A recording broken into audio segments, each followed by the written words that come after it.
Take my word for it. I live there. Come to Florida. Get pre-approved right now with my guy Michael Kotze. Call him at 561-441-2730. He's got Choice Mortgage and a great real estate team. Get pre-approved right now. Michael Kotze, 561-441-2730. Buy in Florida right now. Don't wait. Save money on state taxes. Make your move today with Choice Mortgage. Trust me, Florida is waiting. This guy's so good, he did my commercials in Florida too. Mike Kotze, 561-441-2730. A ride.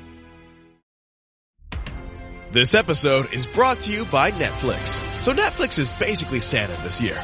2 NFL games on Christmas Day, streaming live. At 1 p.m. Eastern, it's Cowboys, Commanders. Then at 4:30, you've got Lions, Vikings. Midwest football, playoff stakes, and probably some snow. Watching holiday football is a tradition the whole family can enjoy. Open some gifts, grab some food, settle in, and watch NFL Live on Netflix this Christmas Day. This is Another Side of Midnight with TJ McCormack. Now, to the Bernard McGurk studios of 77 WABC. Here's TJ McCormack.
All right, good morning. Hello there, family. It's me, TJ, here on Another Side of Midnight, all around the United States of America on the Red Apple Audio Networks. It's 7 minutes past the hour.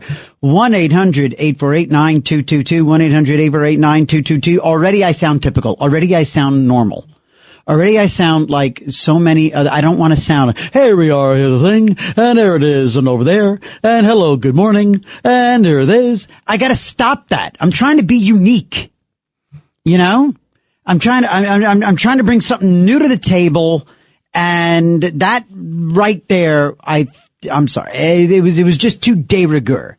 I will, from here on, now at 8 minutes past the hour, from here on, I will attempt to be somewhat not like other radio. Okay. Anyway, it's been great radio, here at my home, station here at 77 WABC, the biggest and the best and the greatest, of all time. What an honor to be part of this, crew here. My goodness gracious, anchored by like just the greatest current crop of talk radio hosts. And, for me to, sit here in this overnight weekend rocking chair and, watch the latest and the greatest, do their thing and learn along the way, especially from, Mr. Katz and, everybody else. This is awesome. But yeah, great radio. It's great conversation the last couple of days. And one thing that caught my ear, at one point, yesterday on Friday, midday, late day, we start getting little word that the president was potentially going to be loosening up pot restrictions or changing the classification of marijuana and it's like one of the first times since I've been doing this that I've got to say I don't dig it.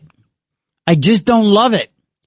I mean, look, one of the greatest days for me professionally happened over the summer when I happened to have been on television talking about the President Trump during on a political panel, and seems I hit the nail on the head as far as the president was concerned, because he name dropped me on Truth Social, and my social media exploded. I blew up for like 24 hours, and it was really, really fun and fantastic and awesome. And again, talking about being intellectually honest. I've got to be intellectually honest. I don't love the idea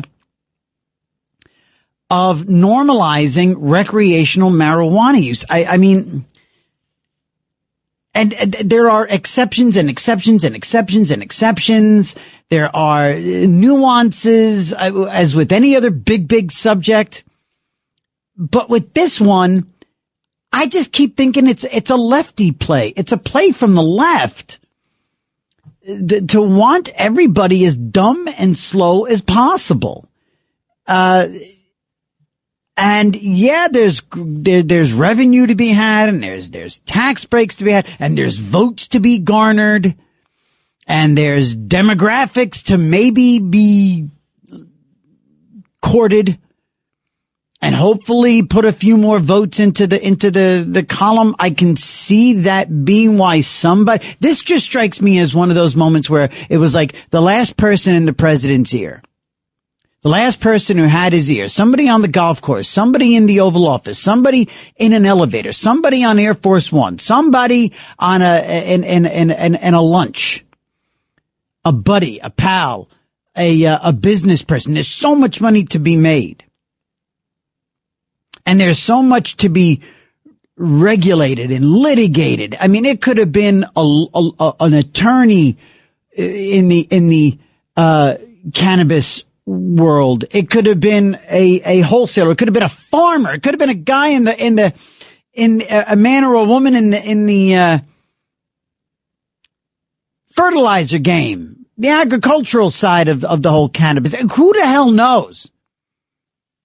Could have been somebody on the regulatory side, somebody, a lobbyist, just looking to fire up their private jet or get a private jet to fire up and go around the country and work on legislation. I don't know. All I know is I don't dig it. And I really hope President Trump just sort of lets this one wither and not do anything with it. There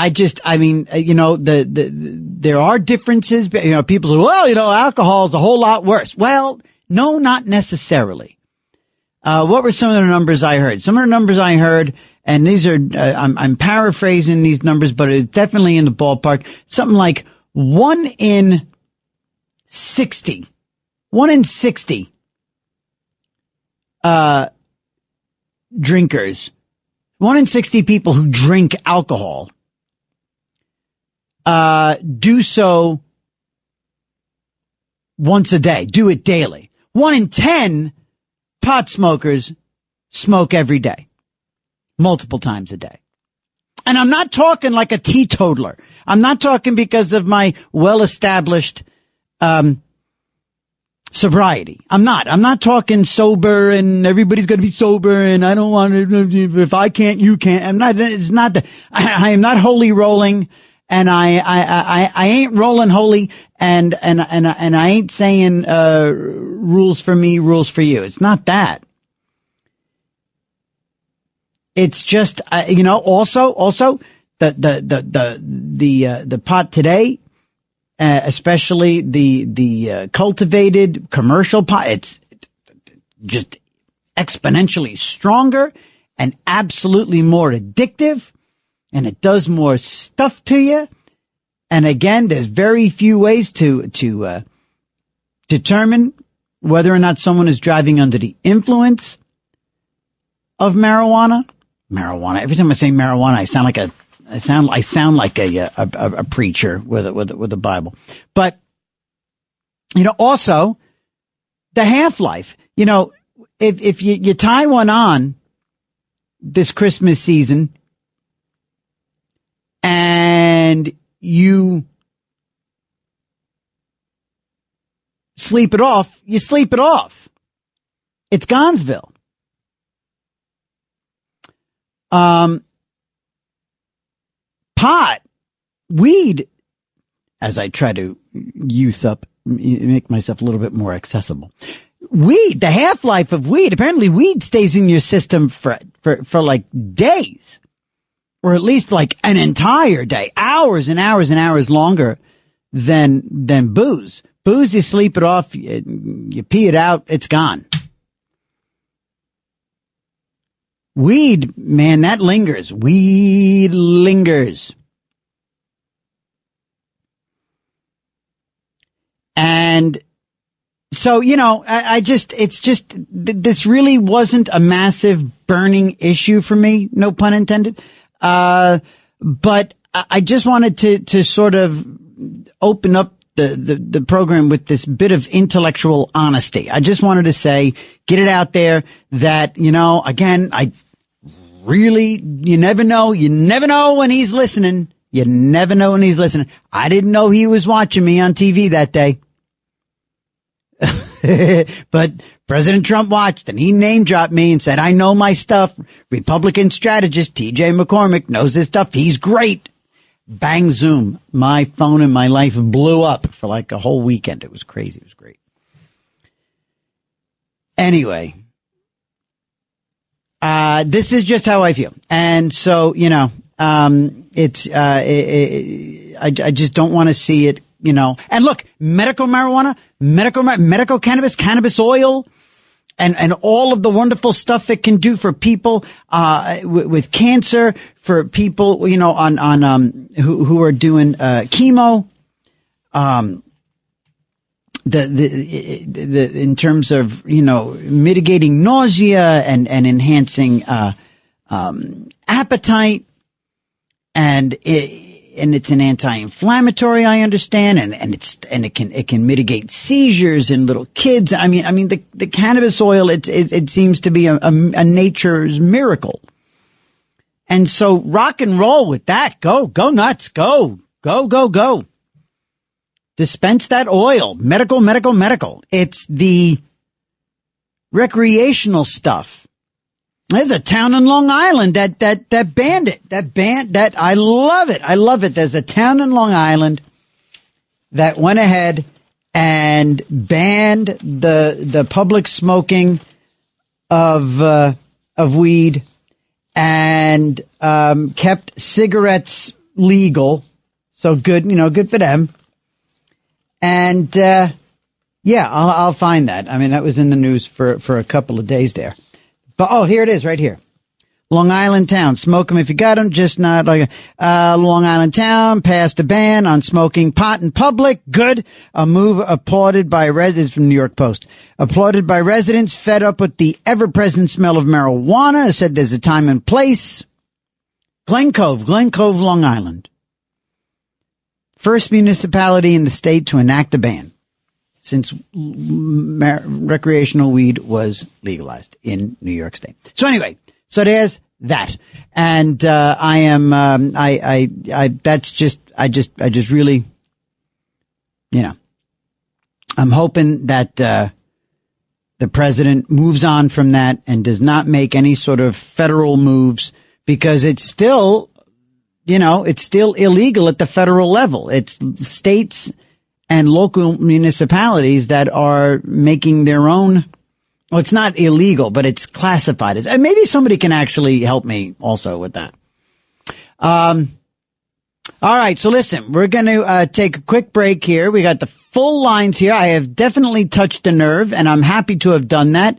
David, Grandpa, John, Chris, Lou, all waiting to go. And we will get to all y'all when we come back here on Another Side of Midnight with TJ McCormack here on the Red Apple Audio Networks, 1-800-848-9222. 9222. We'll be right back. All night long. This is Another Side of Midnight with TJ McCormack. 77 WABC.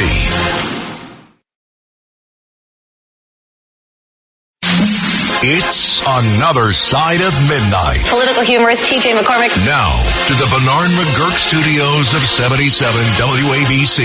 Here's TJ McCormack.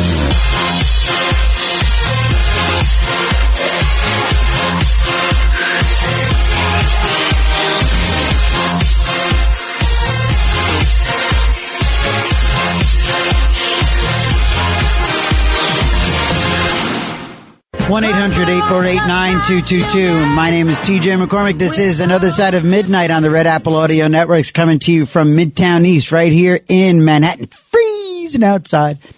And we are talking about the reclassification of weed, of marijuana at the federal level. And we're getting some play not only on the phones where we're going to Pittsburgh in a moment, but also on Twitter, on X, at TJ McCormack, at TJ McCormack. There are many members of the early morning family there.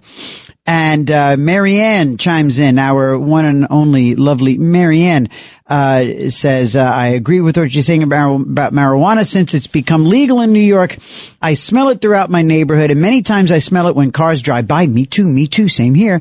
I'm against driving while high, of course you are, and yet it doesn't seem anything is done to prevent that.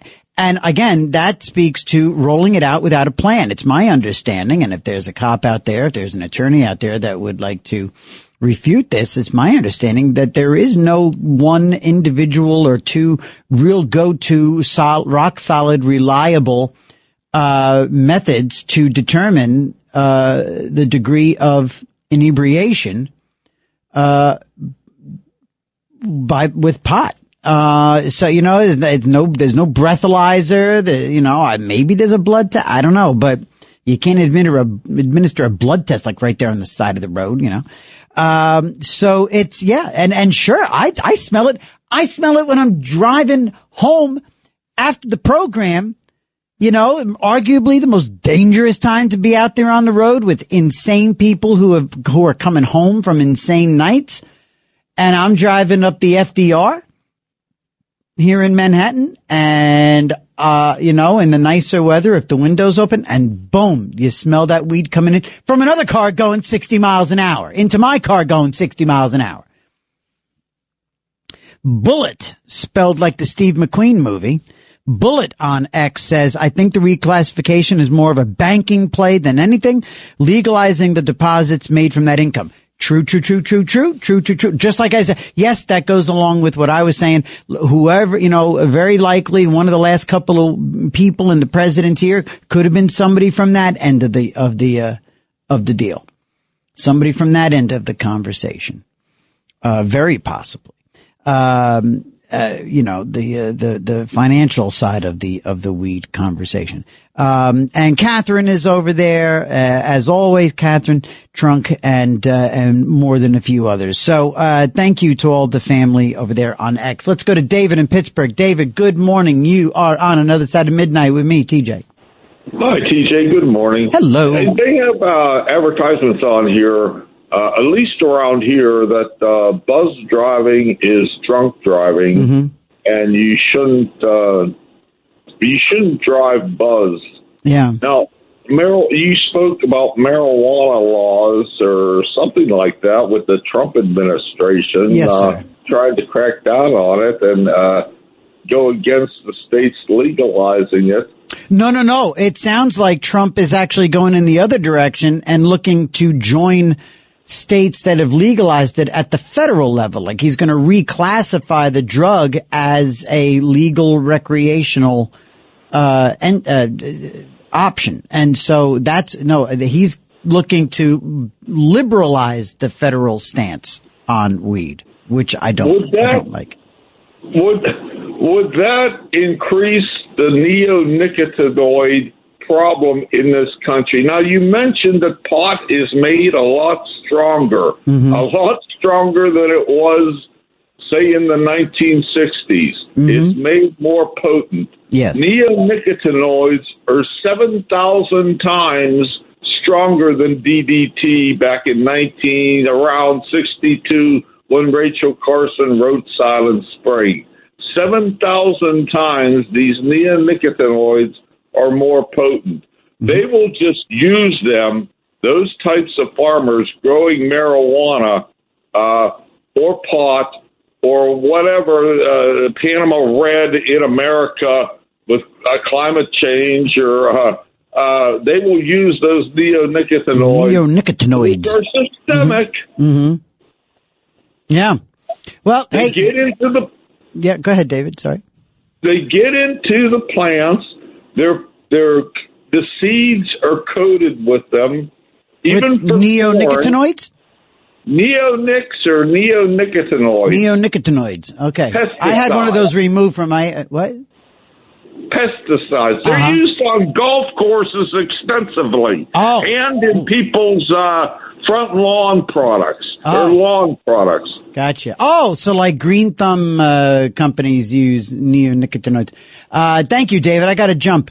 Let's go to Grandpa M in Westchester. Good morning, Grandpa M. Yes, good morning, Howie. It's a great show. I'm glad you're on the radio. Oh, thank you. Love to listen to a local guy. Hey, thanks.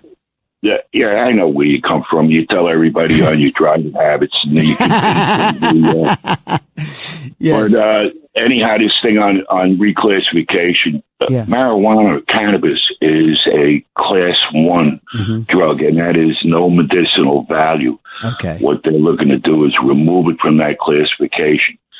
So that it's recognized as a medicinal value, like opioids, benzodiazepine, and some of the other hard drugs like ketamine and carfenol and whatnot. Okay. But when it comes, I agree with you on the big thing. If you have to remember, we got to take a little look at history here in New York. You know, it came up a couple of years ago, and at first the state said no. And the reason for that is because they want to look at the tax structure. You got a 13% tax structure on marijuana in the state of New York. Bringing in buku dollars. But the first time that it had passed, they said, let's hold it up and table it. Interesting enough, the first one on medical was 2-1 vote. Yep. And then when it come recreational, it was 2-1 vote in New York. But you got like 39 states now that are looking at this issue, and about 21, 22. You have full recreation, but it doesn't mean that it's legal. Right. What legalizes it is the sale of marijuana legally where taxes are accrued. Collected. Yeah, exactly. And you know, and in New York, I mean, it was a classic example of just how poorly government, you know, not only just how poorly government operates, but, you know, in California, you got to pay attention. Place like Illinois and Massachusetts, where you have these super majority, one party, and in this case, in those cases, it's Democrat. You know, one party supermajority rule means there's not just no real checks and balances. There's no accountability. Nobody's looking over anybody's shoulder. Every regulatory board, every committee and commission are all populated by people appointed by the Democrat governor and then approved by the Democrat Senate and Assembly. And then, and they're all Democrats, and the judges that oversee and check the Constitution, they're all Democrat.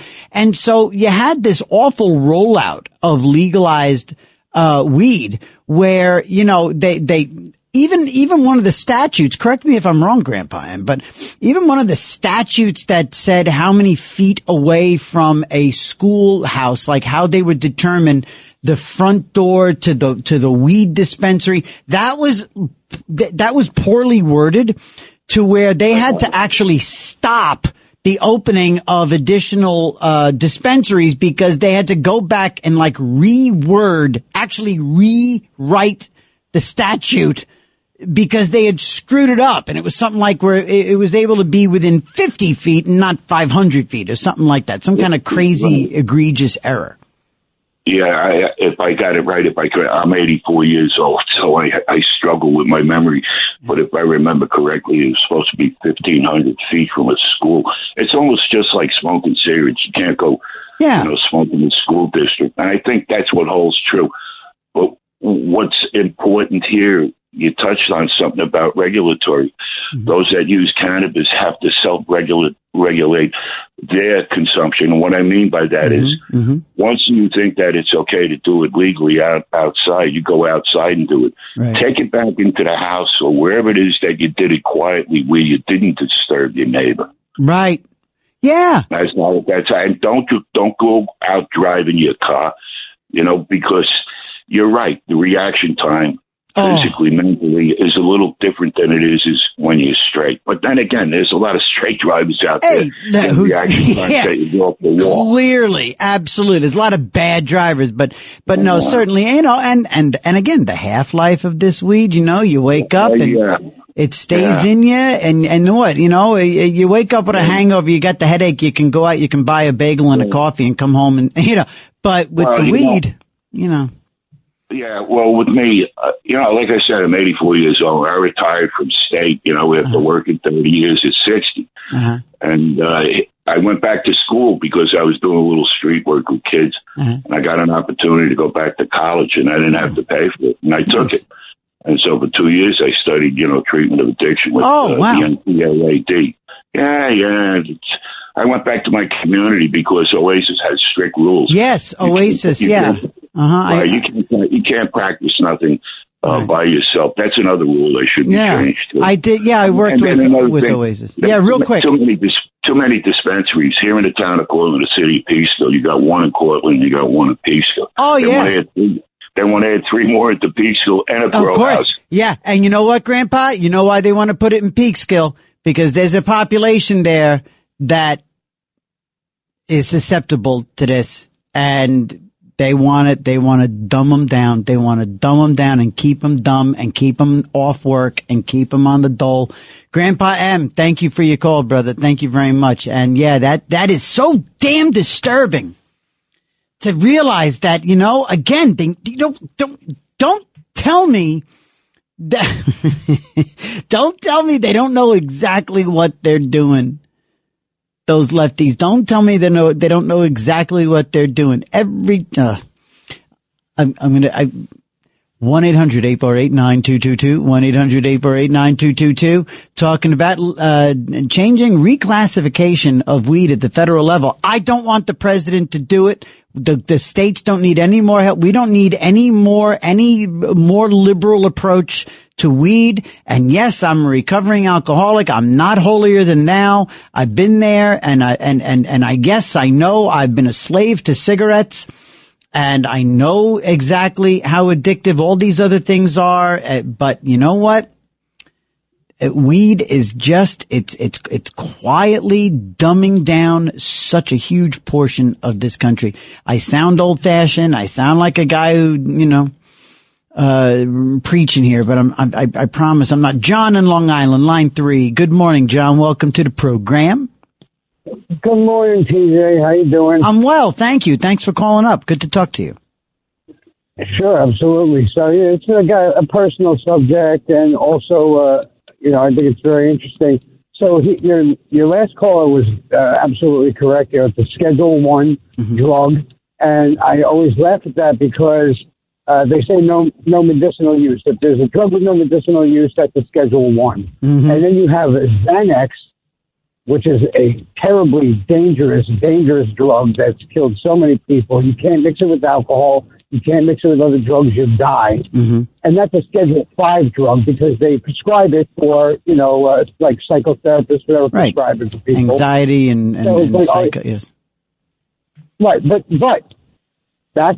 way back, I did smoke pot, of course, but that's when pot was pot. Now it's some kind of sort of, it's a serious drug now. It really is a serious drug now. I see the effects it has on people. And, when I was smoking pot, I don't know if you ever did back in the days, it was 8% THC content. About 8% was like 8 to 10% was a heavy dosage of THC. Now they're up to 50%, 50%, 70% THC. It's insane. And I'm sure you've heard they're spraying it with fentanyl. And it's making it John, much more you brought up the new F word there, brother. And I tell you what, that new F word is fentanyl. Fentanyl is finding its way everywhere. It's finding its way into every drug. It's finding its way into every, you would think fentanyl would find its way mainly into something like heroin. It's finding its way into coke. It's finding its way onto pot. It's finding its way into pills. It's so prevalent and people are it's becoming a cliche at this point to say it's everywhere and people are dying, but it's everywhere and people are dying, and weed is no exception. Yeah. Yep. And what you said about the Democrats is absolutely true. I mean, of course they want the dumbest voting base they could possibly manipulate. And why do you think they are protesting the blowing up of drug votes and protesting the arresting of drug dealers and the deportation of drug dealers and the fight against the cartel? Of course, they're fighting all of that because you're taking away their voter base. You're taking away their idiots. Exactly. They're zombies. Exactly, John. Exactly. Thank you so much for calling up and made the show better. You made the show better. Thank you very much. 1-800-848-9222. 1-800-848-9222. It's another side of midnight. I'm TJ McCormack here on the Red Apple Audio Networks. In the next hour, by the way, we are going to be talking to a doctor, a specialist in the field of aneurysms and strokes. And that's because I spent a little bit of time this week obsessing on the idea that I thought I tell you guys everything. Sometimes to a fault, but actually, it was last week. It was last Sunday after this show. Woke up and I didn't think I was having a stroke.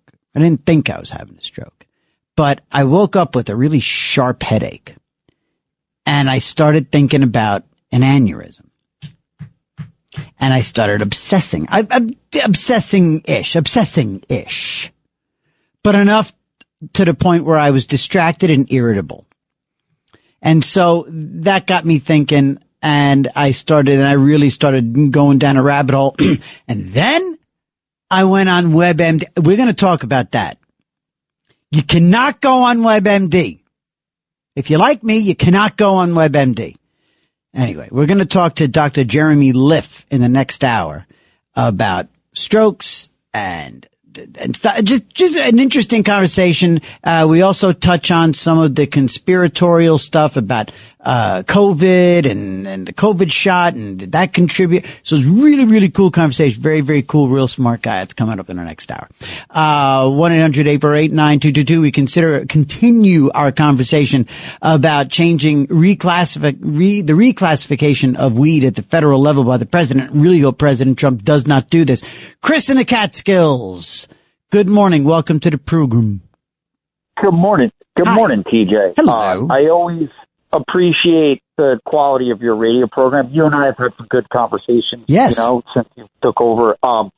So there's certain areas of this I agree with you on, and there's certain areas where I did kind of disagree with you, and I think there's some statements you've made that are not accurate, like in terms of the addiction. Mm-hmm. Like, there's no way you could get an accurate statistical measurement of the population parameter on people who are going to admit to daily usage of marijuana or daily usage of alcohol. That's just a statistic that you're never going to obtain accuracy on. And if you went to, let's say, like an addiction treatment center, that's not an accurate representation of the population parameter. So that's one thing you said. The lawmaking of the town council or the city council in the Long Island community, if they're going to ban, I don't think people should be smoking marijuana openly out in public. You smell it everywhere. Yeah, okay, where I live, you smell it everywhere. If I go to Target, there's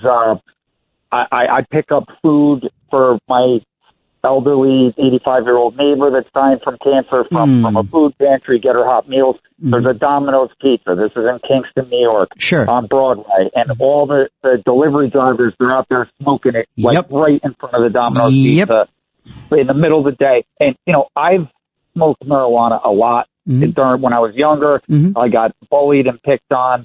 It was used by me as an outlet to fit into a peer group or stress relief, but I've had periods of time in my life where I quit for a number of years, and I developed some autoimmune diseases from that I know from having multiple concussions during my life, and I realized actually that some research has shown that marijuana usage can help alleviate the damage done to your brain from concussions.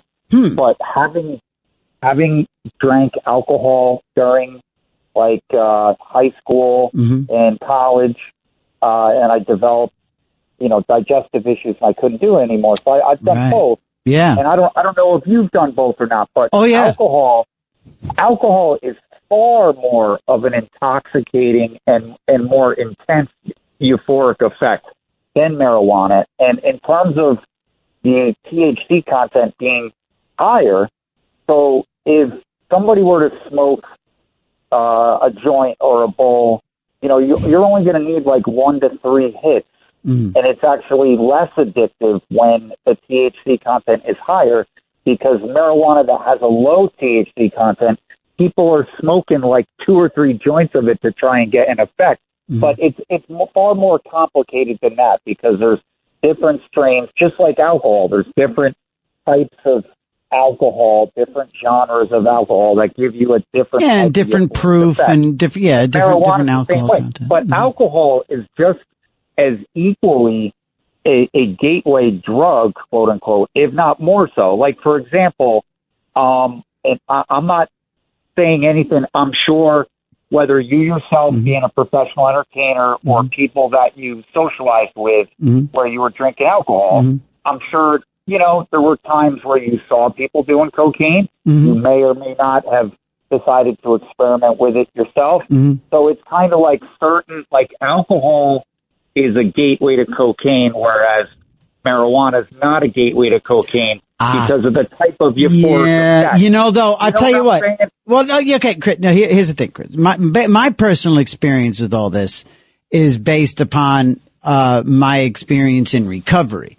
Now, for me, particularly, my age group, my circle of fellas, I was never bound to try cocaine because of one guy. And that one guy is Len Bias. Len Bias, the guy who played for University of Maryland basketball and was drafted by the Celtics, and then first, I think, drafted number 1. And died of a heart attack or whatever, died of an overdose from cocaine. His heart exploded along those lines after celebrating with coke. So, no, I never did do coke, but my experience and my point of reference for drugs and alcohol is from my 20 years of sobriety. The stories that I've heard, the friends that I've made, the destruction of that I've seen in life at the hands of cocaine and crack, weed is absolutely, and alcohol, absolutely. They're both gateways. They're certainly gateways. But I just think that, again, based on my experience and my understanding of the condition of addiction is, drinking is, this is just in the common parlance. Drinking is drinking. Pot is a drug. Once you go and you switch over and you light up a joint and you are doing a drug, and yes, alcohol's a drug, and yes, nicotine's a drug, yes, caffeine is a drug, yes, caffeine is a mind-altering substance. I get it. And I know, because every damn day that I drink a lot of coffee, I drink my Diet Coke here on the air, I drink my Diet Coke, I'm altering my mind, and I know it. But I am convicted and convinced that when you cross over from drinking booze to doing drugs to smoking pot, that you are now entering that other phase. You're turning that corner into quote unquote drugs. And yes, pot is a downer or a different kind of euphoria. It's a mellow thing. Coke is very intense. But addicts need to get up and then they need to come down. Addicts go up and they need to come down. John Belushi what killed John Belushi was his need to get up with blow, and then come down with booze and heroin. And it was an 8-ball that killed him. John Belushi was killed by a combination of coke and heroin, I'm pretty damn sure. Anyway, we're going to take a quick break here.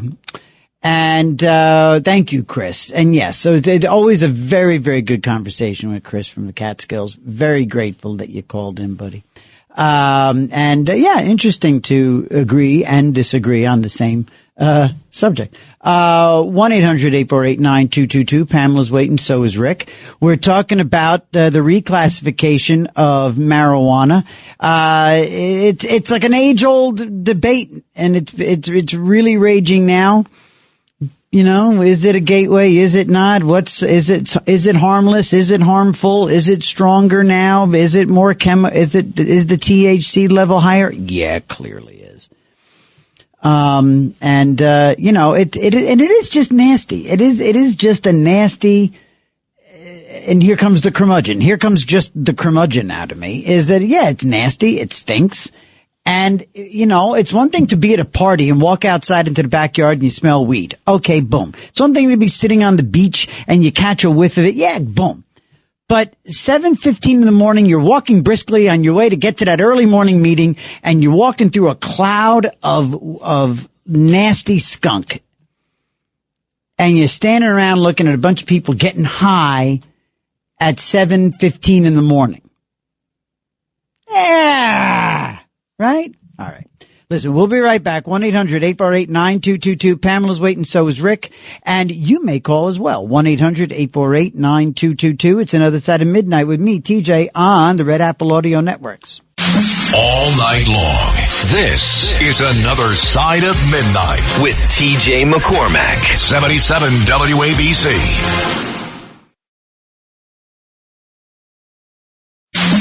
It's another side of midnight. Political humorist TJ McCormack. Now to the Bernard McGurk studios of 77 WABC. Here's TJ McCormack.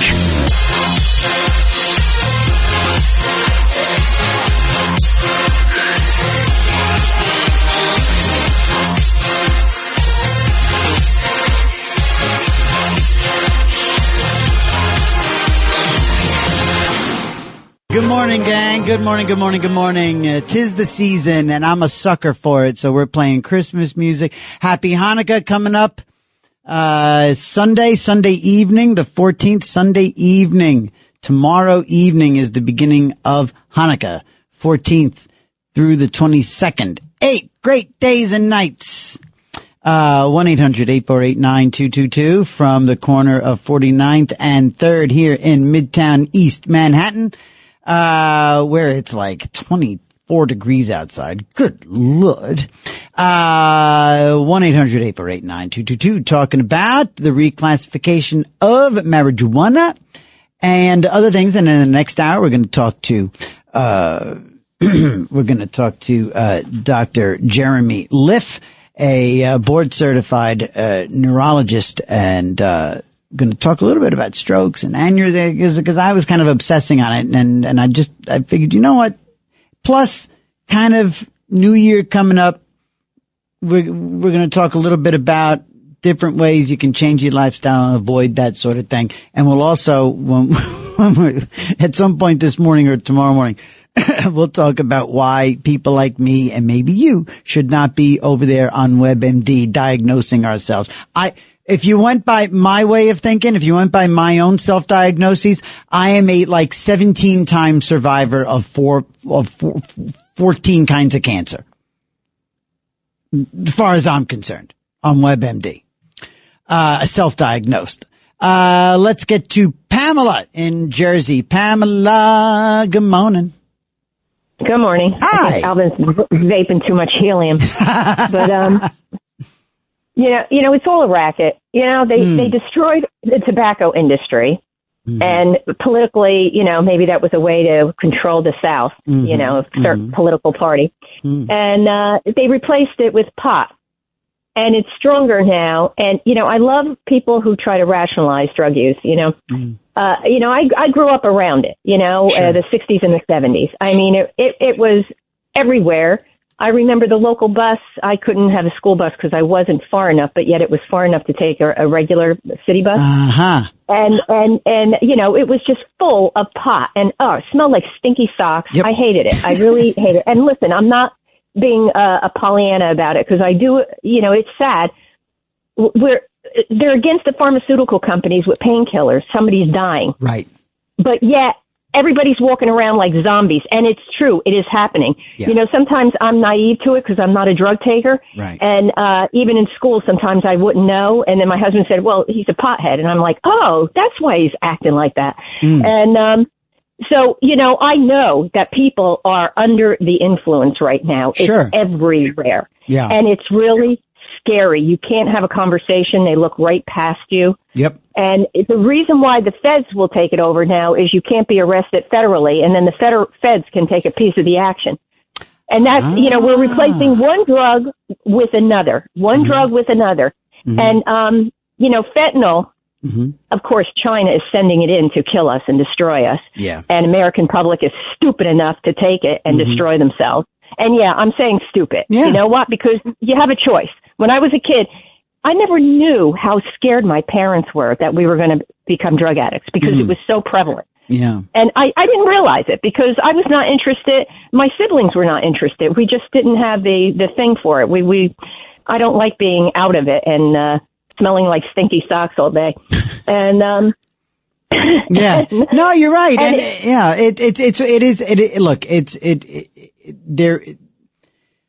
there is some, look, you can't, alcoholics drink during the day. Alcoholics will drink. They will do everything they can to get that next drink. Somebody who's smoking weed, and I disagree with Chris from the Catskills. I do believe that you can ascertain what these numbers are. I do believe that when people answer questions and they come in for an intake in a recovery center, that they do answer. I know I answered honestly. And they poll different, go ahead. I think it's a gateway drug. It definitely is gateway. It is. And you know something? Mm-hmm. No offense to people out there, but the baby boomers out there who hear them talk about stuff and try to rationalize it. Yeah. They don't know how damaged they are from it. I mean, you can see it, that they were potheads all their life. Yeah. And they're screwed up. We're going to be learning more and more. And look, if the half-life of THC staying in your system longer than than the booze. You know, after a night of imbibing, you sleep it off and and eventually it's out of your system. But the THC sticks around longer. If that's the case, I'm speculating here. But, maybe I sound stupid when I do, but I'm just thinking out loud. You gotta think, if there is a stoner effect after years and years and years of imbibing with weed. I mean, I don't know. Maybe it's totally not. Listen, we got to jump here, Pamela, but listen, Rick and Pete and Robert, hang there. When we come back, we will finish out this conversation with all y'all. And, then we will, pick up our conversation about living right with, Dr. Jeremy Liff. All of that in the next hour, here on Another Side of Midnight. And then, we're going to kind of come back full circle to this conversation in the third hour, when we do always welcome calls about addiction and recovery and experience and strength and hope for those looking to live, straighten up and fly right. It's Another Side of Midnight. My name is TJ McCormack on the Red Apple Audio Networks, 1-800-848-9222. It's Another Side of Midnight, 77 WABC. This is Another Side of Midnight with TJ McCormack. Now, to the Bernard McGurk studios of 77 WABC. Here's TJ McCormack.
Yes. Good morning, gang. 7 minutes past.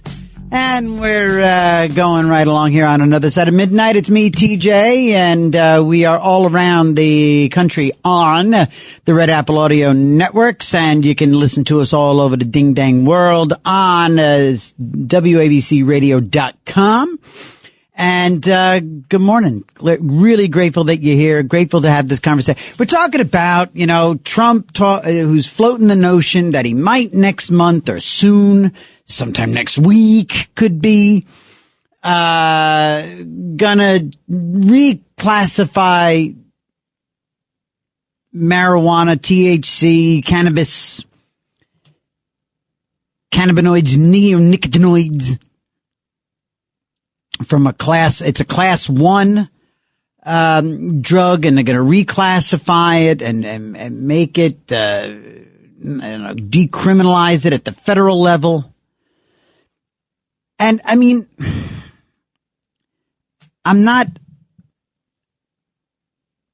put it this way. I'm sober. I don't expect people to be teetotalers. I buy wine for my wife. I enjoy when I see people enjoying themselves. And I get the idea of kicking back. I get the idea of taking the edge off. I understand it. And I was just going to say I miss it. I guess I miss it. But in a million years, because I'm an addict, I would never go back to it. But in the morning, when I go straight to the gym, like a good sober dude, when I go straight to the gym, and this morning, yesterday morning, Friday morning, straight to the gym, way early, stupid, shut up your mouth, I hate everything early. Especially when it's cold out. The entire time that I'm lifting weights, not like you're like tough guy lifting weights, but like, trying to give somewhat definition to my girly arms. No offense to girls. But the entire time that I'm lifting weights, all I'm thinking about is finally having coffee. It's what drives me out of it. Because yes, I'm addicted to the nicotine. And yes, as I've said, I've got any Diet Coke enthusiasts know exactly what that sound is. There's my Diet Coke. There's my mind-altering substance for the show. So I admit it. I too am in pursuit. None of us are perfect, but there is nothing that's inebriating about the Diet Coke. There's, the coffee. And am I a complete hypocrite? Feel free to call up and just say I'm a hypocrite. It's okay. It's okay to call up and say I'm a hypocrite. Or that I'm talking out of both sides of my mouth. Whatever you want to say. But as much as I'm cool with people getting high or getting drunk, I'm cool with the idea. It's okay. My problem is there's just something more. And again, this is just my perception, and I'm being honest. I'm just telling you how it strikes me. When it comes to the weed, there's just much more of a dummying. I do believe that people who smoke weed are, yes, they're out there. They're smoking more. They're smoking more throughout the day. They're picking up a joint. They're taking a few hits. They're putting it down. They're coming back to it. They're absolutely doing more weed than non-alcohol, non-addict drinkers. Non-addict drinkers. People smoking weed are getting high and maintaining a high more than just recreational non-addict drinkers. 1-800-848-9222. Let's get over to Rick in Jersey. Rick, good morning. Welcome. Thanks for hanging on. Yeah, good morning, TJ. Hi and there. The raccoonies send their regards. Hello anyway. to the raccoonies. Hello. Yes. Anyway, respectfully, you are being a little hypocritical. Okay. And I got a couple little things here. I'll go real quick. Don't cut me off, please. No, you got it. Okay. First of all, he's changing it as a legal thing because do you realize right now, if I have a marijuana cigarette in my pocket and I step across the state line to New York, I am now a felon. I am now put in the same category as that lady that stabbed that lady in the back in Macy's. I am a felon. I can go to jail for years. Do you think that's right? No. Especially for something that's legal that you buy and pay taxes on. Right. Now, the people that are calling up respectfully again, you all sound like the temperance people did in the 20s beating the drum. Admittedly, you know? yes. Yeah, and you realize what happened when we did that. When we made something illegal that people wanted to do, it became out of control. That's what started organized crime. That's why people were dying from bathtub gin. The only way to keep track of anything people want to do is you make it legal and make laws that kind of restrict it. And people will follow laws if you let them do what they want to do. But when you say you can't do it, now there's no law at all. Now it's go for anything. Right. Now, you realize that in my life, 5 or 6 close people in my life died from alcohol, not from pot. I've never known anyone in my life, he died from using pot. It doesn't happen. It's literally impossible to die from an overdose of pot, and you can look that up. You throw up, that's all that happens. But can't the quality of their life be sort of numbed? You know what I mean? And people haven't died, people don't die, although we're going to be certainly probably, listen to me. I would imagine we're going to start seeing, more, traffic accidents and therefore more deaths due to, Well, then do we stop people from drinking? How many accidents happen because of alcohol? Well, and you loads. yourself, you said you buy wine for your wife. Yeah, You're not buying non-alcoholic wine, No, are you? I'm buying wine. Because she enjoys that. All right. Yeah. Well, she can drink responsibly. Well, people can smoke responsibly. Yes. But because the law says that you're a felon, that he's making it so people don't go to jail for something innocuous. And people say, it's so much stronger now. Well, yeah, that's what happened when they made they started to distill alcohol. They didn't make that illegal because they realized people aren't drinking 16-ounce glasses of whiskey. They're drinking 1 little ounce glass of whiskey. Right. The same thing with pot. It's much stronger, so you just take much less. It's actually healthier for you because you don't have to smoke a whole joint. You smoke 3 puffs. That's it. I mean, have you ever blown a little into the faces of the raccoons? No, I don't believe in getting animals high, except on catnip. If they ask me for it, sure. But I otherwise, think it'd be interesting for you to do a little experiment and go and blow a little weed into the faces of the raccoons, see if they eat more. Well, you can come over and you can try. I cannot. Listen. I will not, Rick. I will not. I will not. Let me get to they're saying too many dispensaries in my town. Yeah. They ever get upset because when they put a new bar in? I guess not. I bet you they don't say, "Oh my God, there's another bar in town. What's going on?" Right. I mean, do they realize how many people are dying every day? And also, they're smoking on the street. Well, what do you think they got those little paper bags for?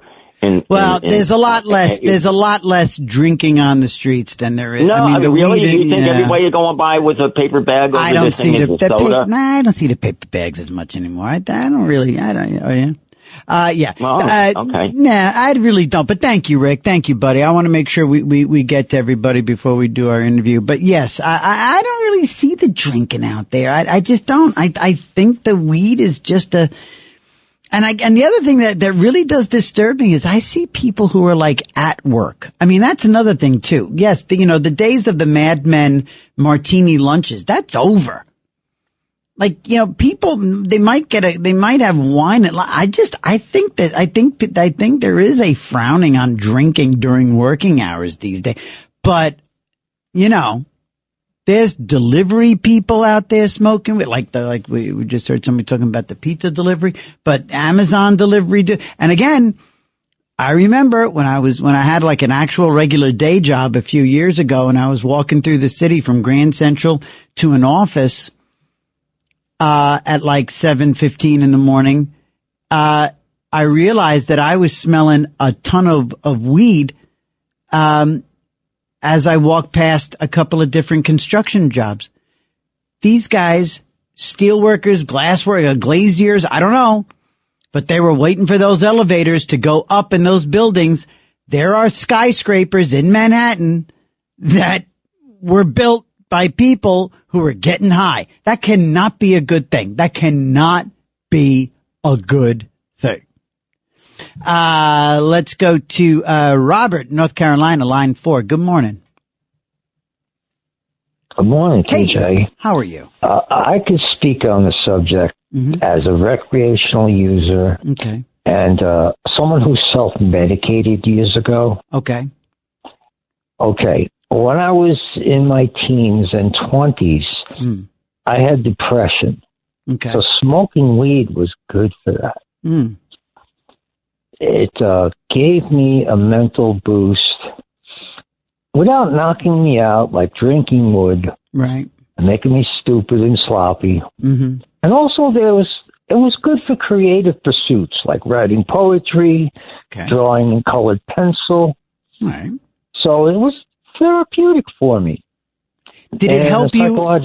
And I'm not cutting you off. I'm just curious. Did it actually help you get to the root cause, or did it just put a Band-Aid on it? Were you able to ultimately address what was depressing you and causing you anxiety, or well, you didn't say anxiety, but did you get to what was bothering you, or did this just mask it?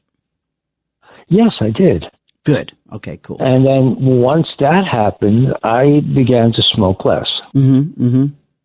Cool. And then it became like for years intermittent. Like once in a while I'd have some smoke. Mm-hmm. And it could be social, or it could be because I felt like it. Sure. I wanted to listen to some music and write some poetry. Mm-hmm. Or sit on a beach or in the woods and draw a drawing. Nice. With a colored pencil. Mm-hmm. All right. When I was in my early 40s, I got asthma, adult asthma, from a water-damaged, mold-infested building, a house that I rented. Damn. So by the time I was 46, smoking weed would give me an asthma attack. I could not smoke it anymore. Huh. Yep. So it's over. So it's over now. So you just don't anymore. Well, I tried it since then because and also talking about addiction, it was something that 46, after being a smoker a lot of times daily, I'd be take it or leave it. And well, that happens. I just dropped, just stopped smoking it. Were you a drinker as well? I didn't want to have the asthma attack. Well, that'll definitely put a dent in your weed use, of course. But now these days, but these days you can get gummies. Listen to me, the alcoholic trying to tell the guy who gets asthma attacks from smoking weed. I'm like, hey, listen, Robert, don't forget, you can get gummies, you can get edibles, you can put I'm like, why he got his, get high, man, get high. I can't, right, so now, you gotta. Since then, I've lost my childhood friend of 45 years. I know him since 6th grade. He had a good business in Seattle. He was making his own hot sauces and things. Yeah. How did he pass away? Well, he got into tax trouble. And he became depressed. Oh, no. Then he started doing meth. Oh, Jesus Christ. Yes, and what happens is the dealers, all kinds of street drugs, and they cut whatever the drug is with fentanyl to make you more addicted. Oh, 100%. And so your buddy died of an overdose? Yes, he did. Oof. And he was not a kid, right? I mean, he was your age. He was like, how old is he? At the time, he was like 53. Oh my God. And you see, people don't necessarily associate that kind of drug use with somebody our age. Wow. It's so bad. I got a so boogie, bad. Rob, but go ahead. Finish up your It's so thought. bad now that I'm afraid if I tried weed to see, which I have this once or a couple times, to see that if it worked on the arthritis that I have now. Right. Oh, I'm sure. And I mean, look, that's part of the thing but that's the cannabis oil and all that stuff. I got to run, Robert, but thank you for the good conversation, good exchange of ideas. All right. You know what? We're going to keep going with these calls, and we'll get to our interview in the next hour because this thing just keeps on cooking. So when we come back, we've got John, Nat, Pete and Jeff, when we return here on Another Side of Midnight with TJ McCormack on the Red Apple Audio Networks. We shall return. All night long. This is Another Side of Midnight with TJ McCormack. 77 WABC.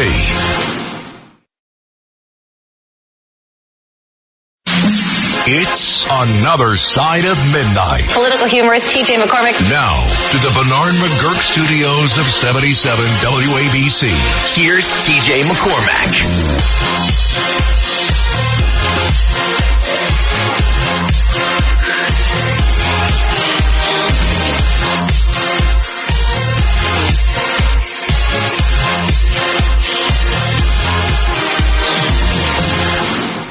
We took the girls, my wife and I took the girls into the city earlier this week, brought them into Manhattan, and nobody was stabbed. Nobody was set on fire, so it was a good day. It was a good trip into the city. Our girls were not attacked or fondled or groped.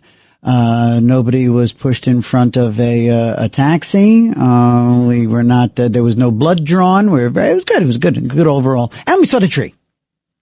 1-800-848-9222. 1-800-848-9222. Oh my God. Nobody was set on fire and the girls enjoyed the Rockettes. It's a great Christmas in New York City. Yes, we will continue. So, again, coming up, we're going to talk about, tomorrow. Tomorrow. I am so proud of tomorrow's program. This program this morning is in its own right, is fantastic. You guys have been raising the level of that. Tomorrow's program, y'all are going to have to be on your toes to keep up with tomorrow's. I'll tell you why. We're going to talk to, bring him back to the program, Vinnie Tolman, the fella who died. He died in Vegas. If you remember from a few months ago, he was on the program. We're bringing him back. Vinnie Tolman died in the restroom of a Dairy Queen. That sounds like the beginning of a Quentin Tarantino film, or the end, or the middle. It could be in any portion of any Quentin Tarantino film, frankly. And Vinnie woke up, if you will,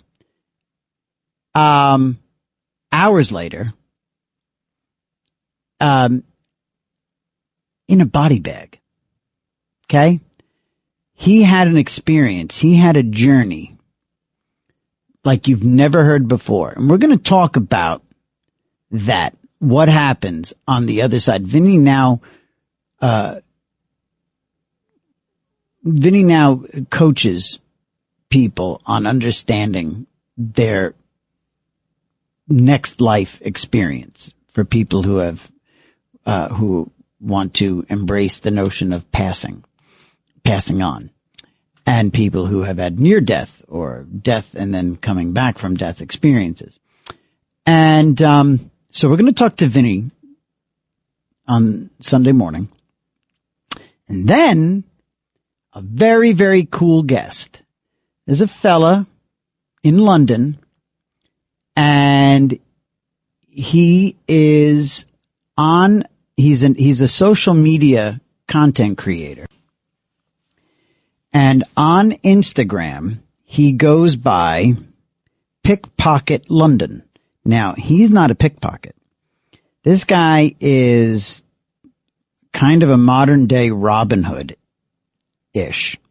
He doesn't rob from the rich and give to the poor. But what this fella does, Pickpocket London, he is a one-man, peaceful, loud, causes a ruckus, but he's a peaceful vigilante who points out, shouts out, identifies, and in some cases, with a non-toxic paint, spray paints pickpockets and petty thieves in London. And he's got like 500,000 followers on social, at least on one channel on social media. And he's blown up everywhere. I think he might, if it's not his American media debut, this is like one of his earliest appearances. I don't think he's been on TV in America. And I quite certainly has not been on radio in America. I believe it's his first American radio appearance. So anyway, look, it's not Prince Andrew, okay? It's not earth shaking, but it's very cool stuff. This guy is really something else. And he's a very, very cool character. And so Pickpocket London, I'll get you his actual name. Diego is his name. Diego Galdino. Diego Galdino. He'll be talking to us live from London Sunday morning. Okay. Let's go to John in Hell's Kitchen. John, line 1. Good morning. Good morning, TJ. Hey. Merry Christmas to all. Yes, Merry Christmas. Thanks for reminding me to say that. Merry Christmas. A lot more people should be saying it, but that's just my opinion. Nope, me too. I agree. All right, here's my deal. Go, baby. 42 years sober from it all. Boom. It should be 42 years dead. But did it all. I hear you. Did it all. Mm-hmm. And I smoked like a Rastafarian, man. I bought into all the herbal and medicinal and natural. We got a problem, TJ. We got a big problem. I live in Hell's Kitchen. I stand on my stoop. Today I had one of those like Frank Capra days. I walked all around New York. I love it. And all you could smell was weed. It wasn't the Christmas trees. It was weed. Right. And there is a real problem here. And, you know, I'm a big fan of Rastafari. I'm a big fan of I'm a big fan of Donald Trump's. You like Trump? I do like Trump, and I'm afraid I'm not going to be able to contend with Bob. Although I love Bob. Go ahead. I love Bob. Tough gong. I love Bob. Tough gong. Anyway, listen to you. Yeah, man. Listen. Come on. I was part of that generation. Sex, drugs, rock and roll, die young, leave a pretty corpse. Yeah. And what a lot of people are misunderstanding, like that gentleman that called about 3 calls ago and says nobody. I had a friend who smoked so much weed he flipped out, went to the Marriott Marquis, and jumped 46 floors into the lobby. Jesus Christ! So people are dying from it because if you're mentally unbalanced and then you just get to a point with a paranoid, and the weed that I smoked when I was a kid, I got arrested. I was one of the first people arrested at Nassau Veterans Coliseum. The Grateful Dead. Congratulations. Thank you. Yeah. The night Pigpen McKiernan died, and they didn't know if the dead was go on. Wow. I'm standing there with a carburetor mask on. Somebody taps me on the shoulder. I'm like, hey, I just got it. And it was the Nassau County cops off the jail Rockefeller law. So what I'm saying here is that we do have a big problem, and I'm afraid because the midterms are coming and everyone's getting nervous and everyone's looking for an angle. I'm afraid that somebody in Donald Trump, who I respect and I think is doing a good job in his administration, got in his ear and said, a lot of these people will vote. You're with me. I'm with you, John. Go ahead. A lot of these people will vote. And you know, I live right on 10th Avenue, 44th, and around the corner there's a school called the Beacon High School, the best and the brightest, supposedly, right? Yep.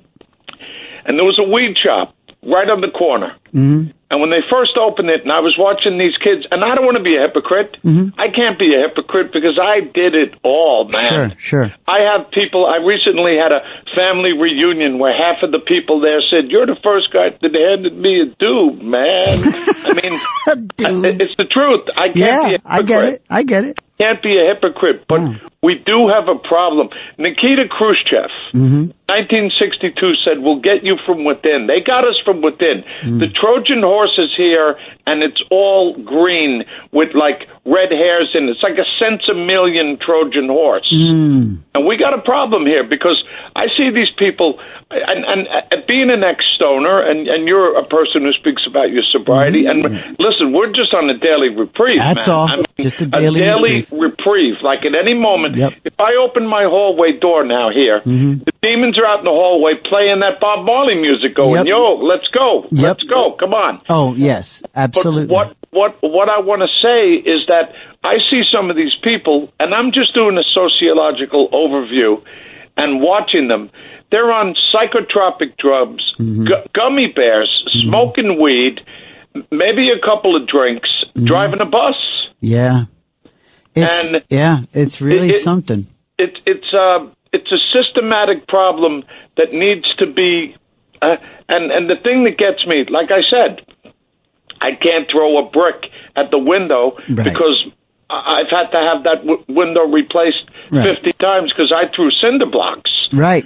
But being 42 years sober by the grace of God, and the blessing, and just having that moment. We're in trouble. We're in trouble. And, you know, I know a lot of people go, hey, like, I used to have a lot of friends that were into heroin. They're like, I just maintain on the weekend. Right, No. There ain't no maintaining with the devil's dandruff, you know? Hey, let me ask you, John, just very quickly, what, if you don't mind my asking, I'm curious, what do you do for a living? What have you done for a living? I am an actor. I am a writer. And I am an artist. As a matter of fact, if you don't mind me saying, I wrote a book. It's called Stoop to Conquer, and it's about this very subject. It's about a kid coming of age in Hell's Kitchen who's trying to figure out how to stay alive and not end up being found dead on a rooftop. Whoa. Are you on X or Twitter or whatever you want to call it? No, I'm a Luddite. I have no use for the tricks of modern times.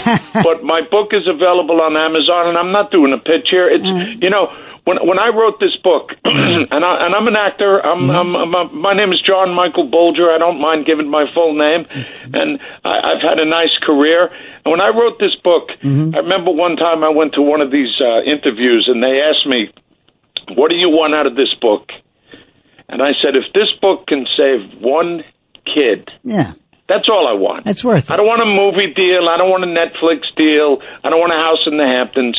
I want to be able to talk to one kid and say, remember the movie Shawshank Redemption? Absolutely. When they asked Morgan Freeman, what would you say to that kid?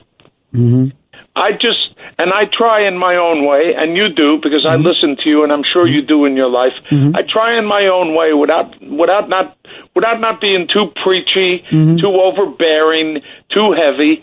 I try to just put little seeds into them, like many people did for me. Like, just be careful here. Like, you know, I come from the era with a friend with weed is a friend indeed.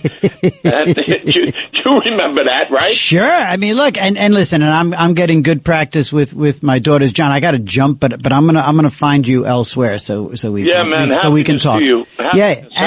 And to you. Merry Christmas. God bless. There he goes. That's an interesting character there. There he is. Interesting cat. It is 39 minutes past the hour here on Another Side of Midnight with me, TJ, on the Red Apple Audio Networks. Let's get over to Nat in the Bronx. Nat, good morning. Yes, good morning. So apart from more interesting, your last caller was more anecdotal in terms of his relationship to everybody's to weed. different. And, Everybody's different. Very, very interesting. Very interesting. Yeah. But with regard to Americans and drug abuse, yes, sir. I think that you will never correct the problem of drug addiction with criminal penalties. And let me tell you, because economically, when you have a market, you're not going to get rid of the market by getting rid of the supply. There'll always be a demand. There'll always be people. History has proved that, right? You're right. History has proved that, and I think somebody earlier brought up prohibition. And so, yes, I can't argue. So go ahead. Sorry. And yes, in addition, drug prohibition since the Nixon administration has really had a deleterious effect on the criminal justice system, insofar as that we already have a massive problem with regard to mass incarceration. Many people who are incarcerated now, we have over 2 million people who are incarcerated. Many of them are there for nonviolent drug offenses. And locking somebody up because they have a medical issue, which is what drug addiction is, and they haven't committed any other crime, is not only stupid, it's counterproductive and a waste of resources. And additionally, with regard to the criminal justice system, drug prohibition has perverted the criminal justice system insofar as that it's focused primarily on black and brown communities. And we already have a massive, disproportionate, disparate impact against people of color in the criminal justice system, not only for drug offenses, but in general.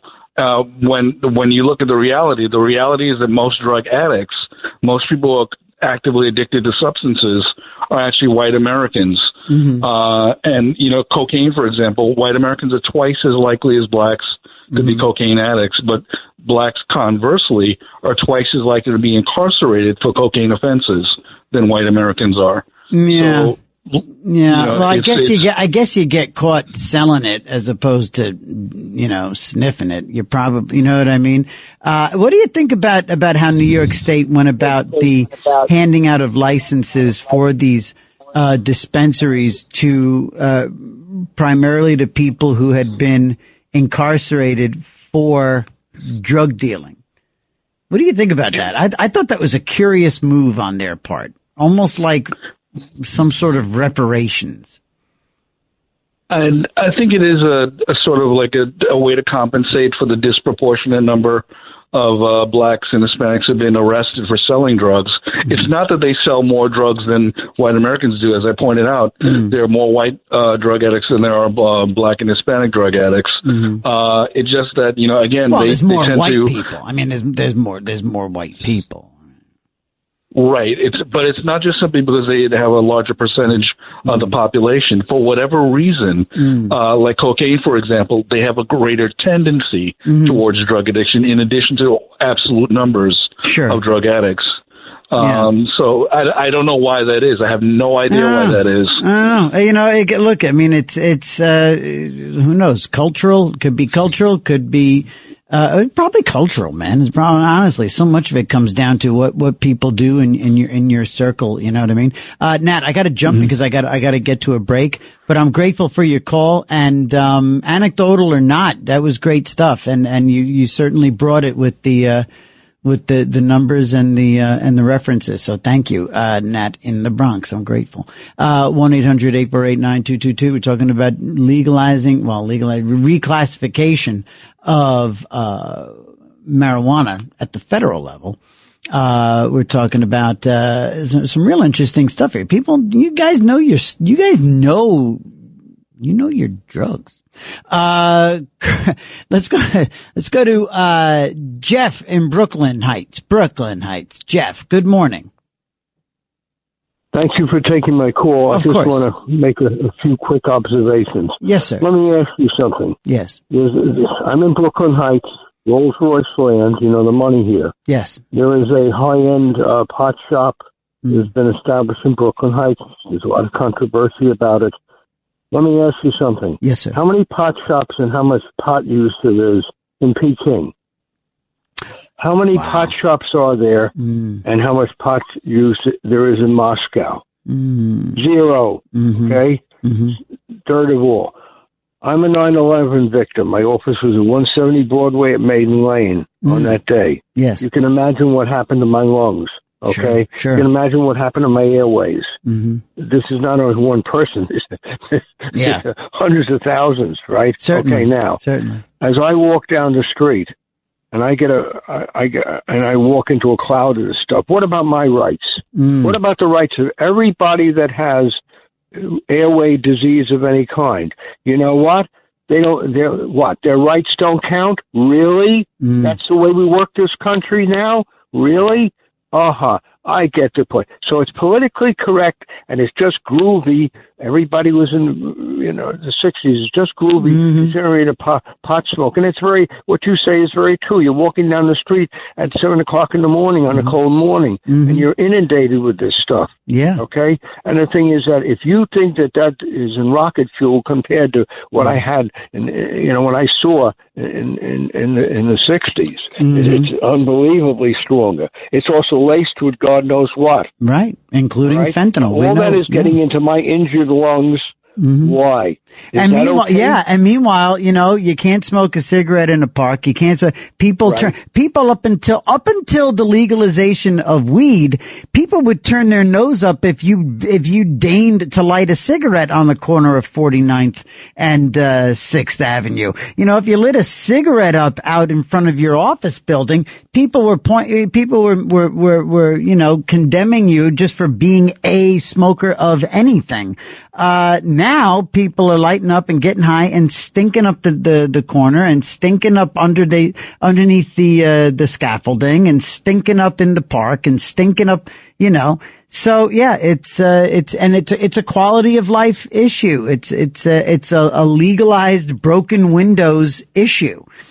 And it's unfortunate. It's a health issue. And it's a health issue. What about all the people? It's a health issue. Yes. It's a health issue with hundreds of thousands of people that were exposed to damn 9/11. Yeah. Well, that doesn't count, really? No, I'm with you, buddy. All right. Thank you. How much of this is going on in Peking? Yeah. How much of this is going on in Moscow? None. Zero. And Peking, is it still Peking? You're right. None, Jeff. None. You got it. All right. Let's take our break. And when we come back, we'll get to Pete and Kirk. And we'll work our way to the top of the hour and roll on along on Another Side of Midnight with TJ McCormack on the Red Apple Audio Networks.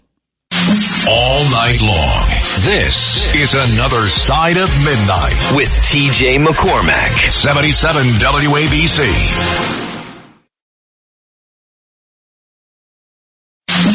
It's Another Side of Midnight. Political humorist TJ McCormack. Now, to the Bernard McGurk studios of 77 WABC. Here's TJ McCormack.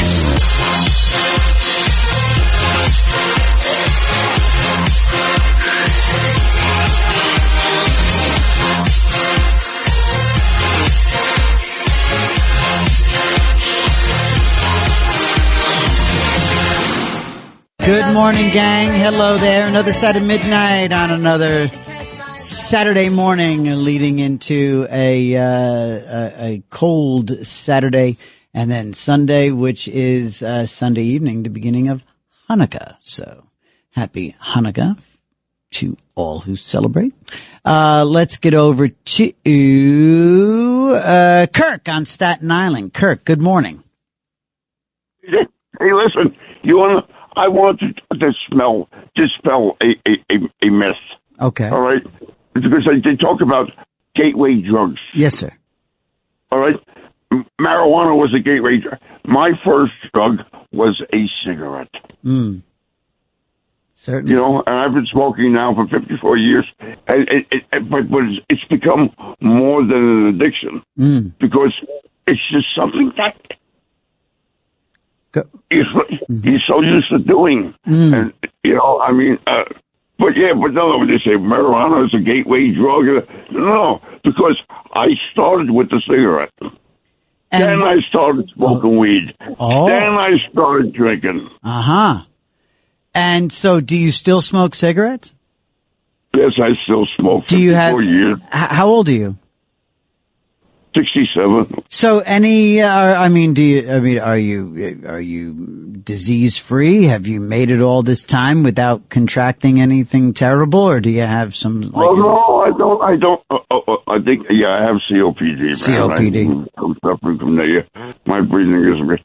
but like I just said, it's not so much the addiction, but after you're doing something for so long, it just becomes a part. It's a behavioral thing. It's a ritual. It just becomes a part of you, becomes a part of your personality. When I was drinking alcoholically, my drink of choice. I'm an alcoholic also. Oh, are you? Okay. Good. I still drink. Yes, I still drink. But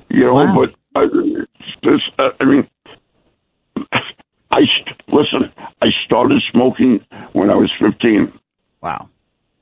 And I started drinking when I was 15. Oof. Well, they go hand in hand, don't they? Huh?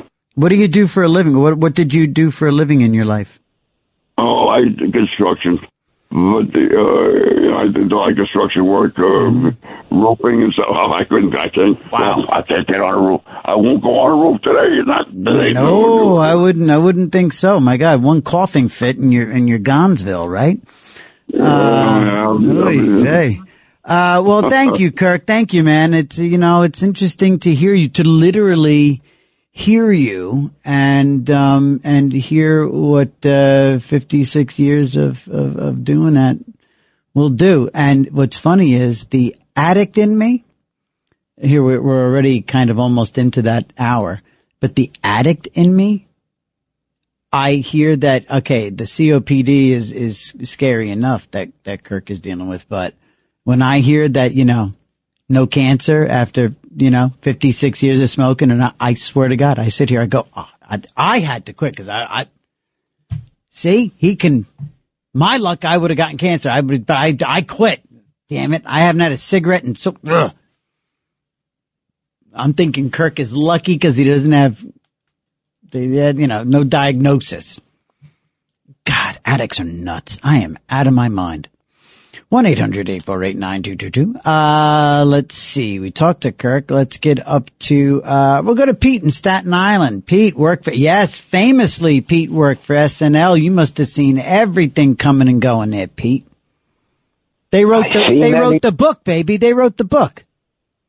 I seen everything, and I dated the most beautiful women in music. I know. Listen, you know what? It's funny. Tony just raised his hands as if to say, we know, but you know what? If I dated the women that Pete claims to have dated, I'm going to say claim because I don't have proof, but Pete has come on this program, and over the months, we have found out that Pete dated everyone from Stevie Nicks to Carly Simon to Debbie Harry.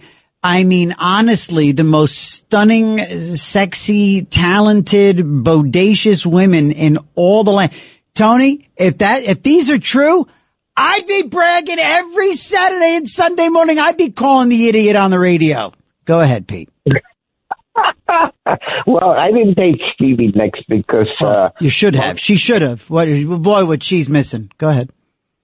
We hung out, we partied and everything, but you see, I stayed straight with the drugs. It was all around the place. I mean, it was like going to church, bowls full of everybody stopped in from Jack Nicholson, but that was the place. Were you there with the original cast? Yes, I was. You had to be, yeah. George Carlin. I came in like one. Jesus. So that was the first episode. But, so Belushi, nice guy?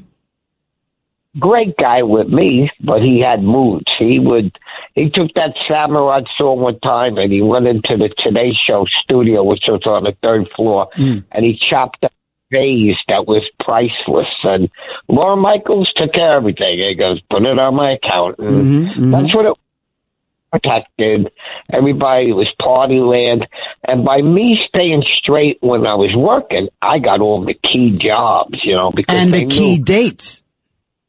Oh, the key dates. It was great, because Jane Curtin, she was straight as an arrow, wasn't she? Jane Curtin, straight, right?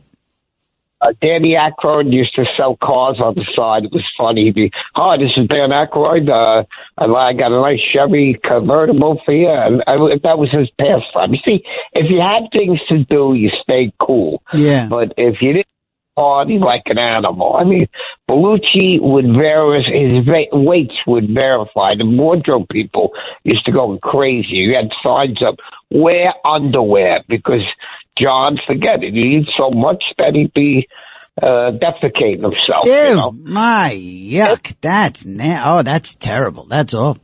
What about Chevy Chase? Nice guy or arrogant? Cool, but he Chevy was only there for a year. Mm-hmm. Everybody thinks so long, but no, just 1 year. Was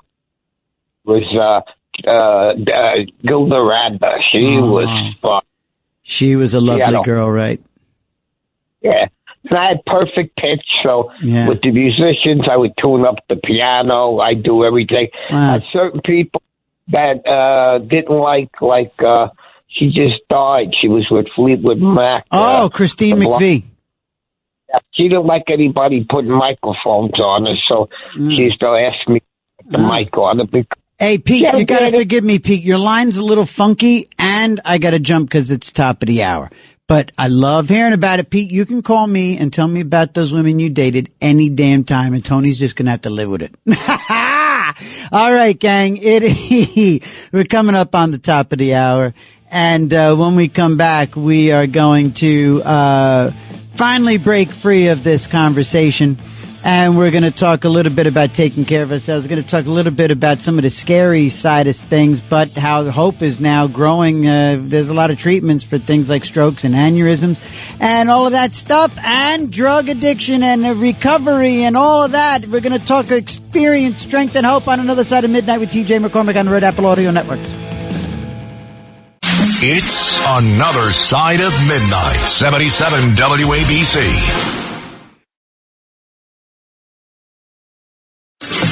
This is Another Side of Midnight with TJ McCormack. Now to the Bernard McGurk studios of 77 WABC. Here's TJ McCormack.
And joining us now here on Another Side of Midnight with TJ McCormack on the Red Apple Audio Networks and 77 WABC.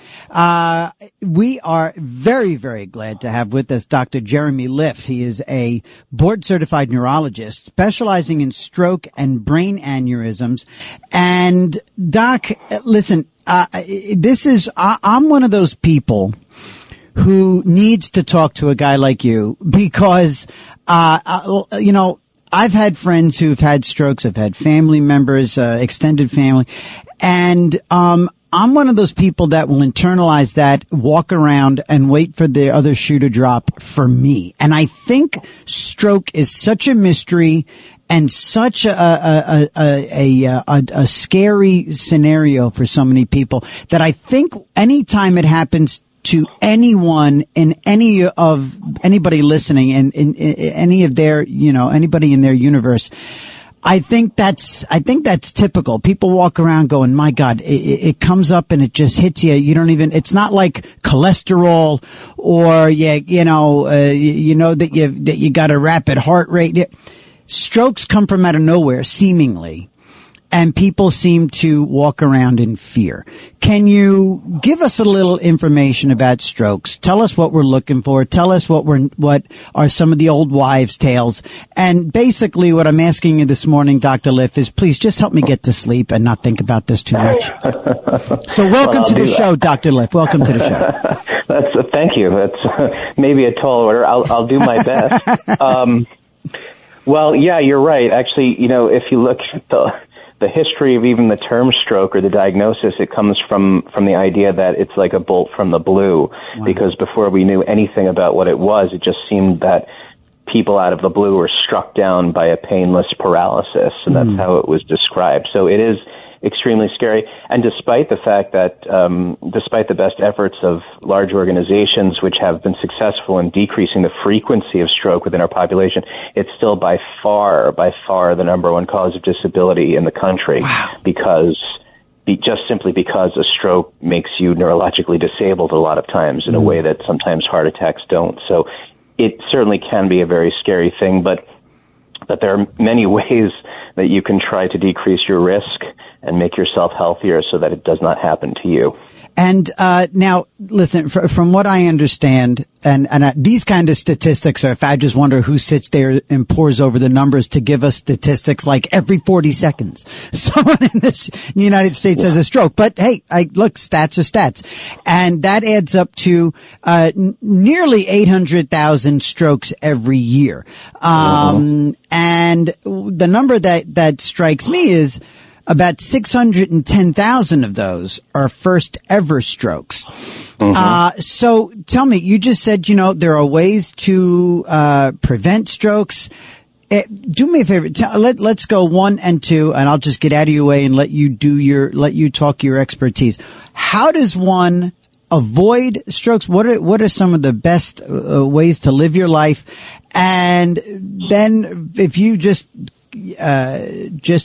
go ahead and segue yourself into what is it that we're looking for? What are the warning signs of a stroke? So how do we prevent, but in the worst case scenario, what are we looking for, Doc? Sure. So you can think of stroke, basically you're not getting enough blood flow to a part of the brain. Okay. And there's two main reasons that can happen. One is that the blood vessels themselves have become diseased, and the other is that the heart has gotten sick or weak or into a rhythm that it's going to eject a blood clot to the brain. So the first thing with blood vessels getting disease is the risk factors that cause those things to happen. And if you can control those or treat those, you'll be in good shape. I'd say the number one thing is blood pressure by far. You must keep your blood pressure controlled either through diet and exercise and or medication via your doctor. Insulin resistance, eating too much sugar, leading to metabolic dysfunction, leading to diabetes, and ultra-processed foods is a major issue in our society and affects the blood vessels throughout the body, including the ones that go to the brain. Fortunately, the next major risk factor is not something that we see as much anymore, but it's still quite prevalent. That would be smoking. Right. Sure. That used to be, it still is a major one, of course, but that is about as bad as it gets in terms of harming the blood vessels in your body, would be smoking. And then sort of to direct to younger people, vaping is not good either. And we're learning more and more that it is causing vascular disease as well. Right. So those are the things that you need to avoid, and then exercise, getting your heart rate up in a healthy way, and a predictable way, and a regular way, and a frequent way is the best way to try to keep your arteries from getting narrow from atherosclerotic disease. And then the second thing is the second major one is the heart, and that involves regular checkups with your doctor and EKGs and things that they can, and cardiologists if you need them, to make sure that if you do have those heart issues that you're being treated correctly so that it does not cause a blood clot to go to your brain. Right. So again, we're talking to Dr. Jeremy Liff. He's a board certified neurologist as we head towards through the holidays, and into the new year, perhaps. And it just occurred to me as we're talking here, perhaps people can file this conversation on Another Side of Midnight, file it under New Year's resolutions. You know what I mean? Especially fellas, right, Doc? Because, something that comes up on this show a lot, and we cover everything here. We talk about all sorts of things, but a lot of times, as a guy who used to live in a very, very sort of closed way, I've learned to live out loud, and I've learned to say things that are on my mind. I've learned to go to the doctor. I've learned to look after myself, and I encourage other fellas. It's important for fellas my wife will feel an ingrown nail and she will schedule an appointment with 3 specialists. She goes to the beach once and her and my daughters are at the dermatologist. Guys, no news is good news. So generally speaking, we don't go to the doctor. It's important that we do. So, I'm filing this conversation under New Year's resolutions. Let's all gear up for 2026. So, Dr. Liff, what are I'll just go right into this. For the hypochondriacs in the audience, what is it that one is looking for, when it comes to the signs of a stroke? And I understand it doesn't always mean it. I know we're not giving out gospel truth. If you feel a twinge over here, it's not always a stroke. But what are some of the classic symptoms where people need to get to a specialist? Sure. So I think the key with stroke symptoms is that it is a sudden onset and generally painless of some sort of dysfunction that came out of the blue that you didn't have 5 minutes ago. So things like slurring of speech or drooping of one side of the face or loss of function of one hand or even one side of your body or quick or immediate changes in your vision, or you're walking like you're drunk where you weren't 3 minutes ago. Wow. And it kind of came out of the blue and there's not a lot of pain associated with it, but it's definitely something that's off with you. Those are the warning signs of stroke, and those are the things that need to warrant immediate medical attention, because we have some treatments to actually treat the stroke itself.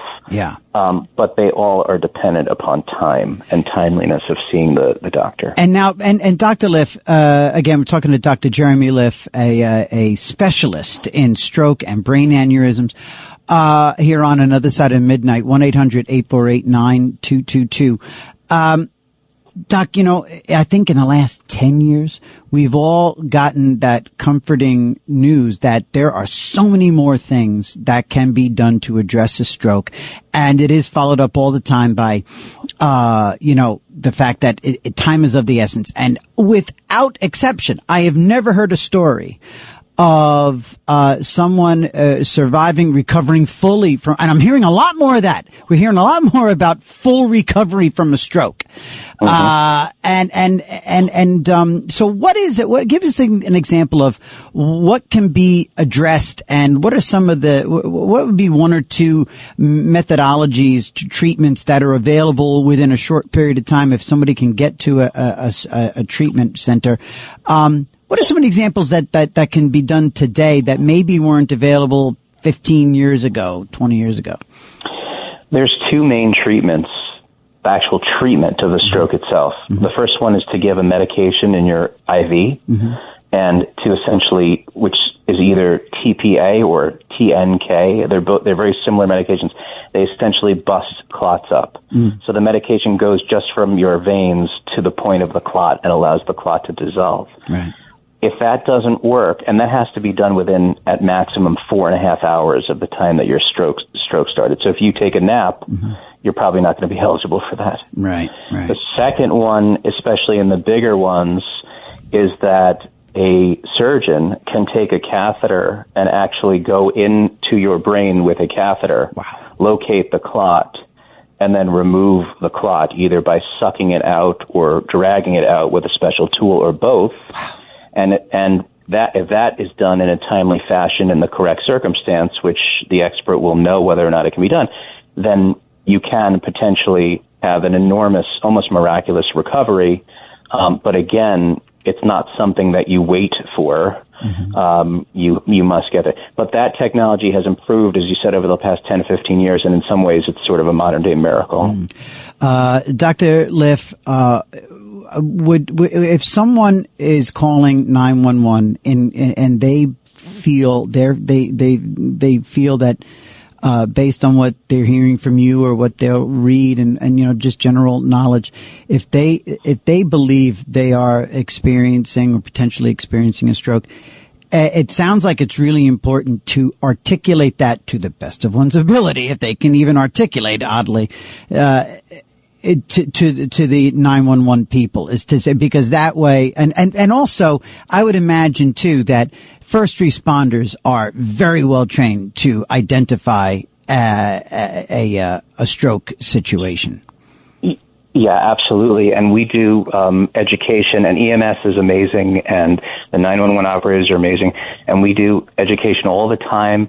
There are some formal scales that they can use, and then there's also their general training of understanding that the person that's on the phone right now may actually be having a stroke. Maybe that's why they're not being clear as to what's going on, but the first responders are just as important as anybody else, because they are the ones who are bringing the patients to the timely care that is required. But yeah, and 911 really is your best bet, because even just trying to go see your doctor, the doctor can't really help you in an acute stroke situation. It needs to be done in the hospital. Right. But yeah, the first responders are amazing, and they're highly trained.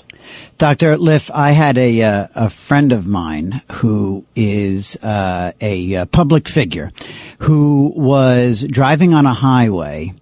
This person is, I don't believe they're even 40 yet. If they're 40, they're 40. I honestly, I don't think they are yet, but put them in their age range of 38 to 41.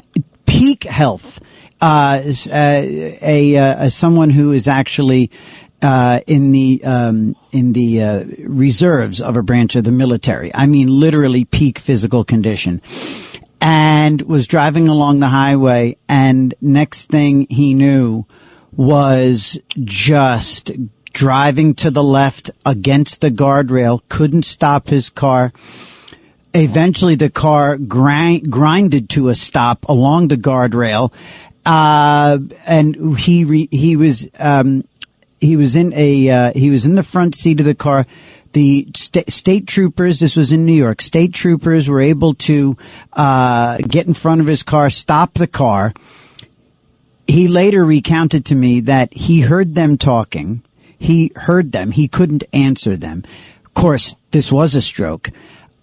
He had slurred speech for the next 12 hours. Dr. Liff, this guy is absolutely 1,000% recovered. He found himself in a hospital. From the sound of that, just again, I know you're 40,000 feet away listening to my little anecdote there, but when you hear something like that, with those couple of symptoms, couldn't speak, could hear them talking, couldn't answer. When he did answer, it was complete gibberish. Exactly how dire was his situation? It sounds like it was quite dire, and the fact that he had also crashed his car to one side, and perhaps may or may not have been aware of it. It sounds like what he was having would fall into the category of a large stroke or a large vessel occlusion where a main artery is blocked. Wow. And that is a dire one. But that's a situation, and I don't know if your friend had a procedure or anything like that. Yes, I believe he did, yeah. But yeah, that's the type of thing where you sometimes can't, your best bet is just get to the hospital. Sure. And I guess, the troopers are able to help him because that is a dire situation. If that clot is left there, that's permanent, life-altering disability. And thank God your friend, it sounds like he's back to it's just a tremendous story. Doctor, when I tell you back to normal, it is as if he hadn't even stubbed his toe. This guy was and again, it was like about 12 to 24 hours. And I believe, within 10 hours he was texting people. It wasn't all very clear and perfect, but he was. But anyway, yeah, it was definitely a scary thing. But again, you hear more and more and more, Doc, about people surviving and full recoveries. And let me ask you this: we're hearing great things about AI. In terms of saving lives, in terms of identifying cancer, in terms of finding tumors and things at the molecular level that the most trained eye and the best microscope aren't going to find. Does artificial intelligence, I would imagine there are some things on the horizon that AI potentially could contribute in your realm. It's actually interesting. We already use it. Some of the advanced scans that we get to locate where the clot is prior to doing a procedure, the advancements in the scans and using AI to locate the clot, to quantify the amount of blood flow that still can be saved versus the amount of blood flow that cannot be saved, and deciding whether to do the procedure and picking all of these things up quickly.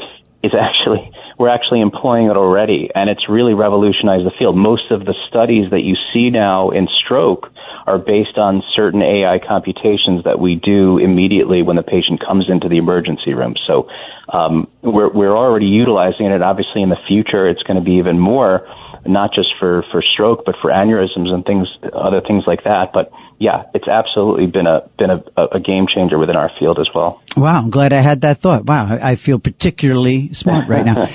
We're talking to Dr. Jeremy M. Liff. He is a board-certified neurologist specializing in stroke and brain aneurysms. Here on Another Side of Midnight with TJ McCormack, 1-800-848-9222. And let me for the conspiracy theorists in the audience, and there's about 9 of them. And look, you can absolutely poo-poo it, dismiss it. Nobody's asking you to put your accreditation on the line or anything like that. But I'm just curious, generally speaking, there's a lot of people that that have been like when my friend had that incident. When that was going around our circles, more than a few people said, that damn COVID shot. That's what it was. He's as healthy as an ox. It was the COVID shot. He had the booster. And that's going around. That's still going around. And anytime a professional athlete has some sort of episode, people right away, boom, COVID shot, healthy as an ox. Is there anything to that, or is the jury still way out for some time on the veracity of those theories and amateur notions about the COVID jab? It's a good question. I don't think there's been anything definitive that's been put into data. I think anything that you see is generally anecdotal or story by story. I will say that there's no question that when COVID itself was at its worst in, let's say, the winter of 2020, so many more young patients were having strokes because COVID itself is such a disease that it was we now know is a disease of the blood vessels. Right. That in any inoculation that, of course, COVID mostly was an mRNA. The COVID vaccine was an mRNA vaccine.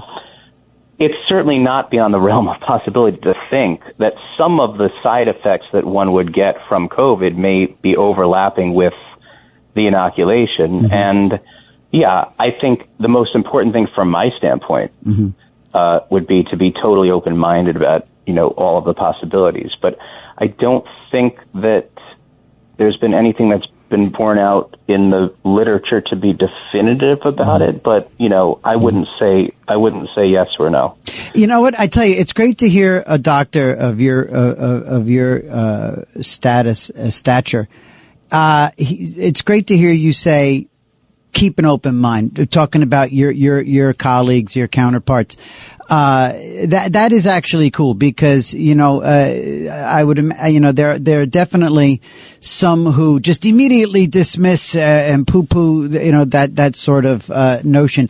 But it's very refreshing and gives me great confidence to hear a doctor like yourself say, hey, look, we have to absolutely be completely open to any data that comes down the pike. That's great to know that you and your colleagues do approach things like that. Yeah, I mean, I in general, I think like a lot of the things that we're certain about in medicine have come from not just the last journal article, but 50, 60, 70, 100 years of practice and theory and watching it evolve. I don't know that anybody should be certain of anything that's taken place over 5 years. Right. So that's just sort of the way that I approach it. And I don't, I just, that's honestly the truth of the way that I approach things. And I don't need to, go to one side or the other. Patients ask me the same thing when I'm in the office, and I try to give them the best answer. But sometimes the answer, honestly, is we don't know. Yeah. And it's better to say that than to just sort of make something up. Absolutely. Well, Dr. Liff, I do hope that this is the first of several visits. I would love to keep you close by and hold on to you as a resource for Another Side of Midnight. You can never have too many experts, especially when it comes to health and well-being. And so let's stay close. And I'd love to have you back on Another Side of Midnight. Dr. Jeremy Liff, I'm really grateful for your time this morning on Another Side of Midnight. Absolutely. I'd love to come back, and thank you for inviting me. Of course. Definitely. We'll talk to you again soon, and have a great holiday. All righty. You too. Thanks. All night long. This is Another Side of Midnight with TJ McCormack. 77 WABC.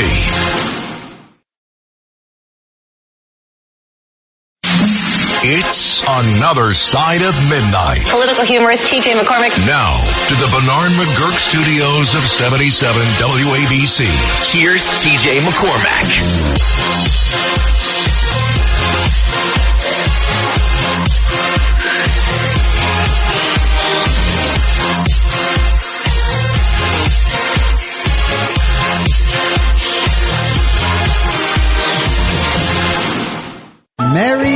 Merry Christmas. Great Christmas season. Nice. Thank you, Tony. Thank you. And speaking of Christmas and the Christmas season, coming December 20th, once again, gang, coming December 20th, it's home for the holidays with Mr. Christmas, Vinny Medugno, live from Studio 77 in the heart of New York City. Get ready to slay your night away with live performances, ugly sweaters, and jolly friends. It's Mr. Christmas, Vinny Medugno, singing your holiday favorites live in concert December 20th at WABC Studios. For more info and tickets, go to homefortheholidays2025.com. It's Mr. Christmas, Vinny Medugno, live in concert from WABC headquarters in Studio 77. That's homefortheholidays2025.com. Definitely go there and get your tickets now. 1-800-848-9222, 1-800-848-9222. Talking about a number of things, sobriety, addiction, marijuana use. We're talking about the potential that the president had been talking about, maybe changing the classification of the drugs. We were at the federal level. We were talking to Dr. Liff about stroke prevention, and the the treatments that are available now that weren't available a few years ago. So many people walking away from strokes, like literally walking away from them. And when we were growing up, I mean, my gosh, it was like just it was a ticket to the wrong side of things. Speaking of that, tomorrow morning, Sunday morning, we have got a great program ready to go. More Christmas stuff. We're going to keep playing Christmas music and the bumpers. We're going to play some classic Christmas commercials. We're going to play some classic Christmas special segments. One of my favorite segments of all time. We'll play it tomorrow. We'll play it tomorrow morning. I've got it all queued up for the fellas. The duet Marshmallow World, Frank and Dean, on one of the Dean Martin Christmas specials. Absolutely one of the top 10 Christmas moments for me, if not top 5. So we're going to be doing that more classic Christmas, tonight, tomorrow, this morning, tomorrow morning. And, also we're going to have back on the program, Vinnie Tolman. Vinnie Tolman's coming back on. And, Vinnie, survived a near death. Well, I call it a near death experience. He passed away.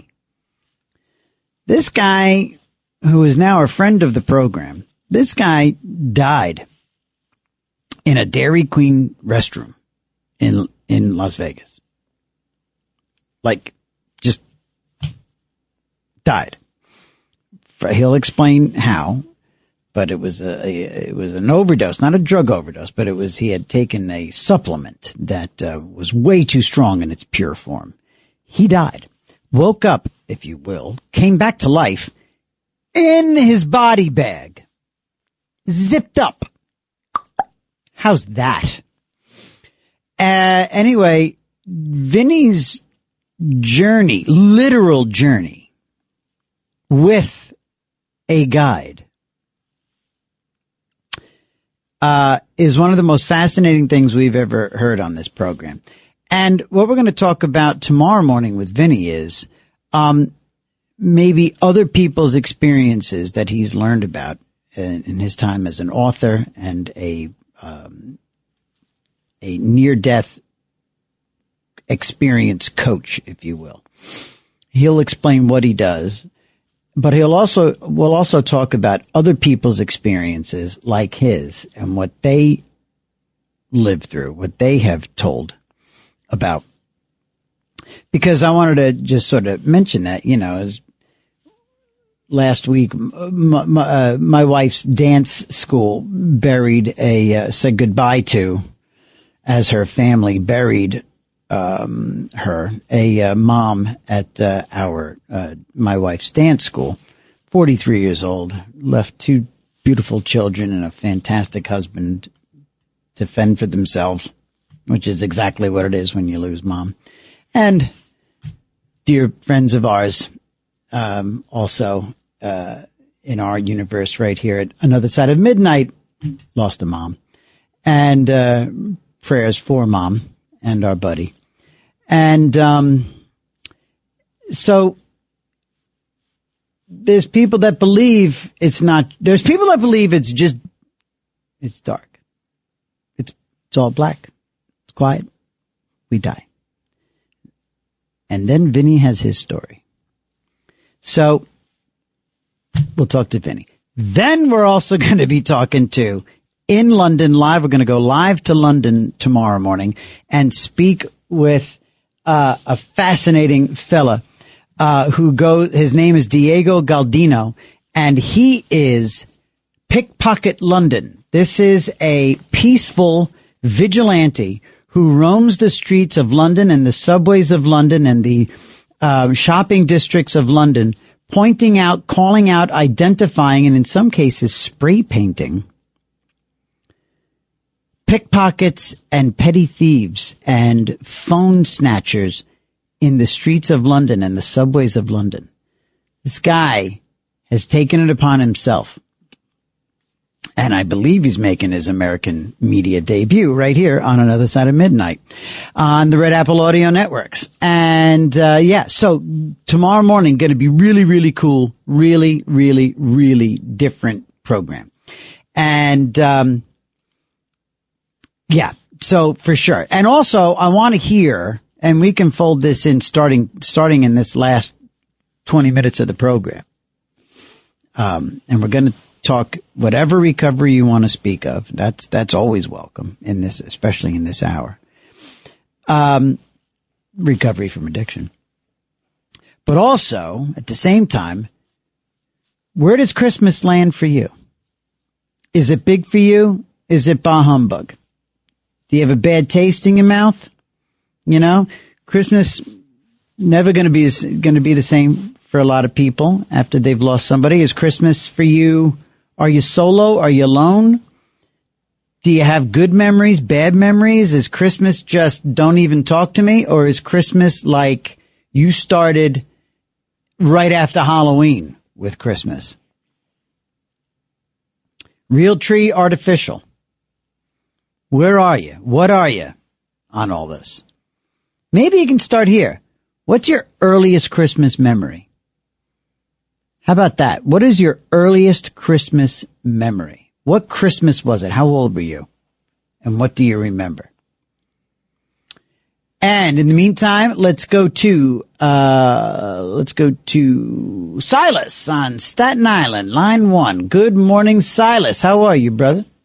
Good. Yeah, I'm glad you brought the thing up with Christmas too. Because good. Now, a big, obviously I'm black, but Santa Claus was always a big old white guy, and I never had a reason to change that. Okay. I don't ever want to change Christmas. Could you imagine if years from now somebody said, "Oh, do you know that Jay-Z and Beyonce were two white people and they made it?" You don't want to change what is. Okay. You know what I'm saying? Sure, yeah. I got no problem with it. But with so I'm glad this station still says Merry Christmas. Indeed. But the thing about with addiction, and I want to talk with you because you said you were alcoholic at once. Yes. I never touch anything. I don't go near alcohol, drugs, or anything. I mean, I'm in a band. I was back in the days of the limelight, and I was handed drugs. Wow. And I just said, no, thanks.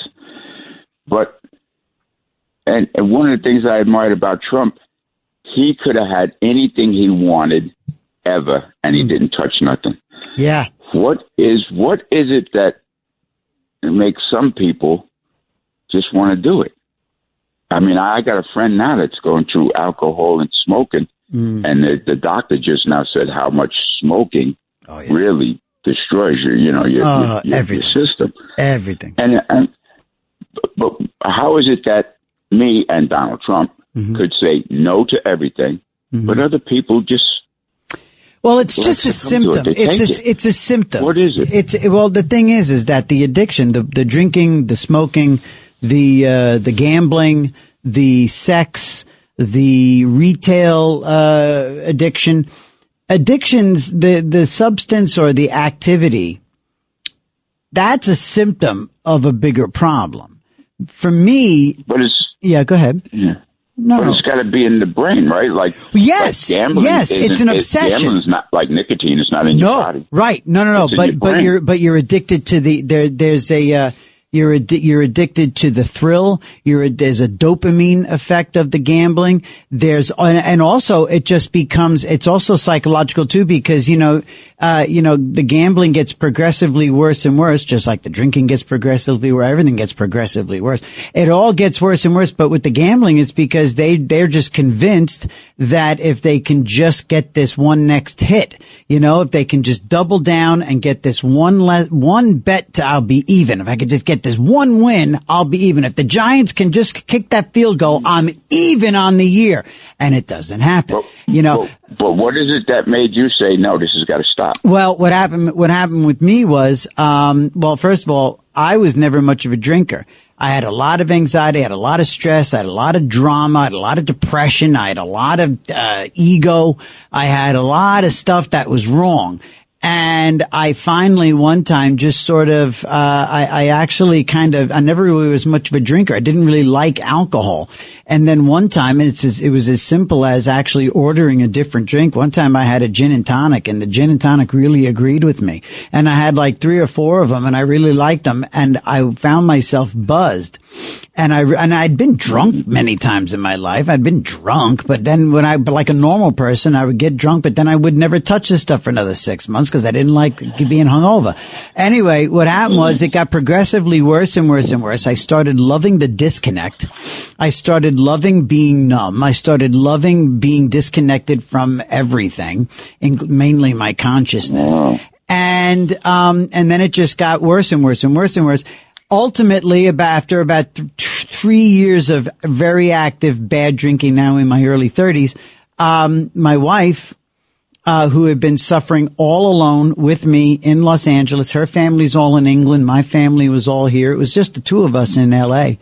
And she had been going to Al-Anon, and she finally worked up the nerve and the backbone and the will and the courage to tell me, no more ultimatums, no more deal making, that I had to quit. And, I didn't take her up on it, and she kicked me out of the house. And the only way that we could even have a conversation about me coming back was if I went to rehab for 30 days. And that's what happened. It was, my wife saved my life. I say it every time the subject comes up. My beautiful, beautiful bombshell, my gorgeous, beautiful girl. She saved my life. And now I have 2 other girls thanks to her. My daughters are a gift of my sobriety. I'm sober 20 years. My oldest is going to turn 17. So, you know, there you go. God, everybody I meet, I try to tell them, stay away from everything. Yeah. There's no good side of it. Nah, there's not. You're right. I mean, you're right, Si. Hey, Silas. In a band, I saw so many guys. Oh, I can imagine. I can imagine. And big people. Look at all the big people who actually made it. They made it to the pinnacle of what they wanted in life, and then they threw it away. I know a few of them from L.A. I know a few of them. Hey, I got to jump, Silas. I love when you call up, buddy. I'll talk to you later. Let me get this break in. We come back. We got the one and only, and then we got, the other one and only, and we got another one. All right, gang. We shall return. It's Another Side of Midnight with me, TJ McCormack, on the Red Apple Audio Networks. We'll be right back. All night long. This is Another Side of Midnight with TJ McCormack. 77 WABC.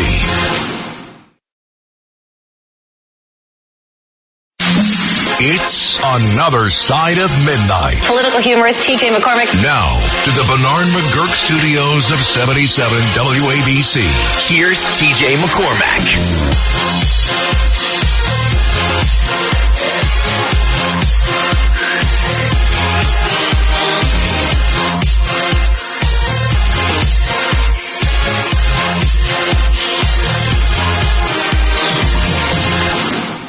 The Hanukkah songs that I've heard that I know are all so fun and sing-songy and just fantastic. I need more Hanukkah songs. It's beautiful stuff. It's a beautiful time of year. I love it. And yes, tomorrow evening, Sunday evening begins the 8 days of Hanukkah. And so to all of our Jewish friends, God bless and have a wonderful Festival of Light, indeed. And, so, let's get over to, Joaquin, in Pennsylvania. Good morning, buddy. Good morning, TJ. The way you say Hanukkah, you sound like Adam Sandler when you say that word. Hanukkah. Yeah. Yeah. Say, I really want to give Salas a thumbs up. I liked the way he was saying about, Santa Claus and he was, being black and everything. That was really good. I like Salas. Yeah. And Mr. Bollinger was exactly who he said. I looked him up and he's got the very extensive resume. Yes. And, he actually seems to have been ostracized for being a Trump supporter. So anyway, I tip my hat to him. That happens. That happens in showbiz, buddy. In the straight acting world, it's, boy, oh boy, God forbid you breathe a word of a slight sense of conservatism and you're doomed. And also too, I will real quick say that I agree with Matt because Donald Trump is not necessarily legitimizing or saying that he approves of drug use, but I think that reclassifying marijuana is the thing to do. Mm-hmm. And, this actually is my 1-year anniversary that I almost drank myself to death. Yeah, it's a heck of an anniversary to have. I mean, very briefly, what happened? Were you on a mission? Was it accidental? Were you like? Well, what happened is that, I've always said about my injuries and things like that, my physical condition right now that I live in extreme pain. And I hit a point, I went to work Wednesday and I got up Thursday and I didn't have it in myself to do it anymore. Okay. And I thought, okay, I called off and then, I figured I'll try and make it Friday. I couldn't do it, and I was drinking every day, but it was functioning alcoholic, at night after work or whatever, Sure. But then my world basically collapsed because here I am. I physically, I can't really do much of anything. I couldn't go to work anymore. And it all came crushing down on me. Also, the realization I had intended on retiring, but then I was planning on doing my thing with training horses and actually doing my Wild West, Wild West trick shooting show with a training a horse. And here I found myself all of a sudden physically unable to do anything, living in extreme pain. And so I sat down, I think it was Friday finally when I didn't go to work and started drinking and didn't stop until my wife and my kids. But again, was it on purpose? Did you say, I'm going to drink myself to death? No, it wasn't on purpose. I just started drinking and for some reason just didn't stop. And did you give yourself alcohol poisoning? Did you have to go to the hospital? Yeah. Well, yeah, they called an ambulance, and so I was in the hospital and, actually, Sunday morning, I checked myself out, which my wife couldn't believe because I was laying there and I was going nuts, Mm-hmm. And, they gave me the medication and everything. And quite frankly, I've confounded the doctors because they can't believe, how clean my kidney and livers were. But, my thing is I've always supplemented, very well. So clearly. I'm a chain smoker, too, and I'm 66 years old. Oof. And, so anyway, but yeah, so it was a matter of basically, at that stage of the game, I was drinking a lot to kill pain. Yeah. But then there was the whole cycle. And look, there's physical pain, and me, I was drinking because I didn't want to know who I was. I hated myself. I wanted to be somebody else. I wanted to, the more I drank, the less I was cognizant of what was going on around me. I knew that I was being awful to my wife. And it was that knowledge that I was being such a jerk, that I wanted to disconnect from that reality too. Honestly, I think the biggest miracle of everything that comes out of my era of drinking, the biggest miracle is the fact that my wife is still with me. That's the biggest miracle. Right. Again, she's the one that saved my life by kicking me out of the house. Joaquin, you gotta forgive me. I gotta jump. I got two more guys I gotta say, hello to. And then, again, tomorrow morning, friends, we'll be back here. We are going to go live to London and speak with, the modern day vigilante known as Pickpocket London, Diego Galdino. We're going to speak to him live, from the streets of London as he points out and shouts out and identifies pickpockets and phone snatchers. He is kind of like the modern day Lone Ranger because he's on his bike a lot and he's zipping around London pointing out pickpockets and, phone snatching and chain snatching is like is so rampant in London in particular. And this guy is a one-man wrecking crew against all of those awful thieves. And we're going to speak to him live, and we're also going to talk to Vinnie Tolman tomorrow morning, a man who came back to life after hours, and he actually woke up in his own body bag. Let's very quickly go to Barry in upstate New York. Barry, quickly, sir. Good morning. Hey, TJ, thank you. Hi. Happy holidays, and God bless you for all the hard work that you do. I'm a tractor trailer driver, and I don't know what I would do without you. I'd fall behind or sleep behind the wheel. You're very nice. As far as the reefer goes, I love my reefer. I just can't do it because I have random tests. But it keeps me out of trouble. I drink whiskey. I wound up breaking out in handcuffs Nothing to get. It's not a gateway. Yep, you're right. Okay. Oh, but you say it's not a gateway. Okay, that's interesting. It is not a gateway. I mean, if you have that addictive personality in you, anything will take you there. Yep, you're right, Barry. You're right. And I'm sorry to make it so short. Call me back tomorrow morning by all means. Barry, I'm sorry, but you're right. And I love that line. You drink too much, you break out in handcuffs. I love that line. That's an AA line. I wonder if Barry hasn't taken a shot at sobriety. Mike, bring us home. All right, TJ, thank you. All things being equal, I've said it before, and I've said it many times to many people over the years. Alcohol is the most dangerous drug. Mm-hmm. Okay? You have to want it badly enough. Yep. You have to want it bad. Anything. If you do too much of something, it's too much. Yep. So, keep doing what you're doing, TJ. And John Lennon, and so this is Christmas. That's a beautiful one. Forget it. But I'm going to give you a rim shot right now, okay? Because I'm playing open mic night tonight. I got a saxophone player, a bass player, and a six string. Here we go. Let's finish up. And me. All right, here we go. I love talk radio. I swear to God. I love it. We're nuts. We're out of our minds.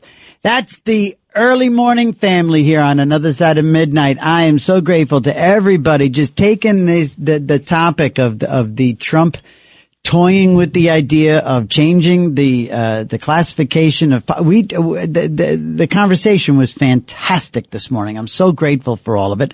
And again, tomorrow morning we're going to have more classic Christmas.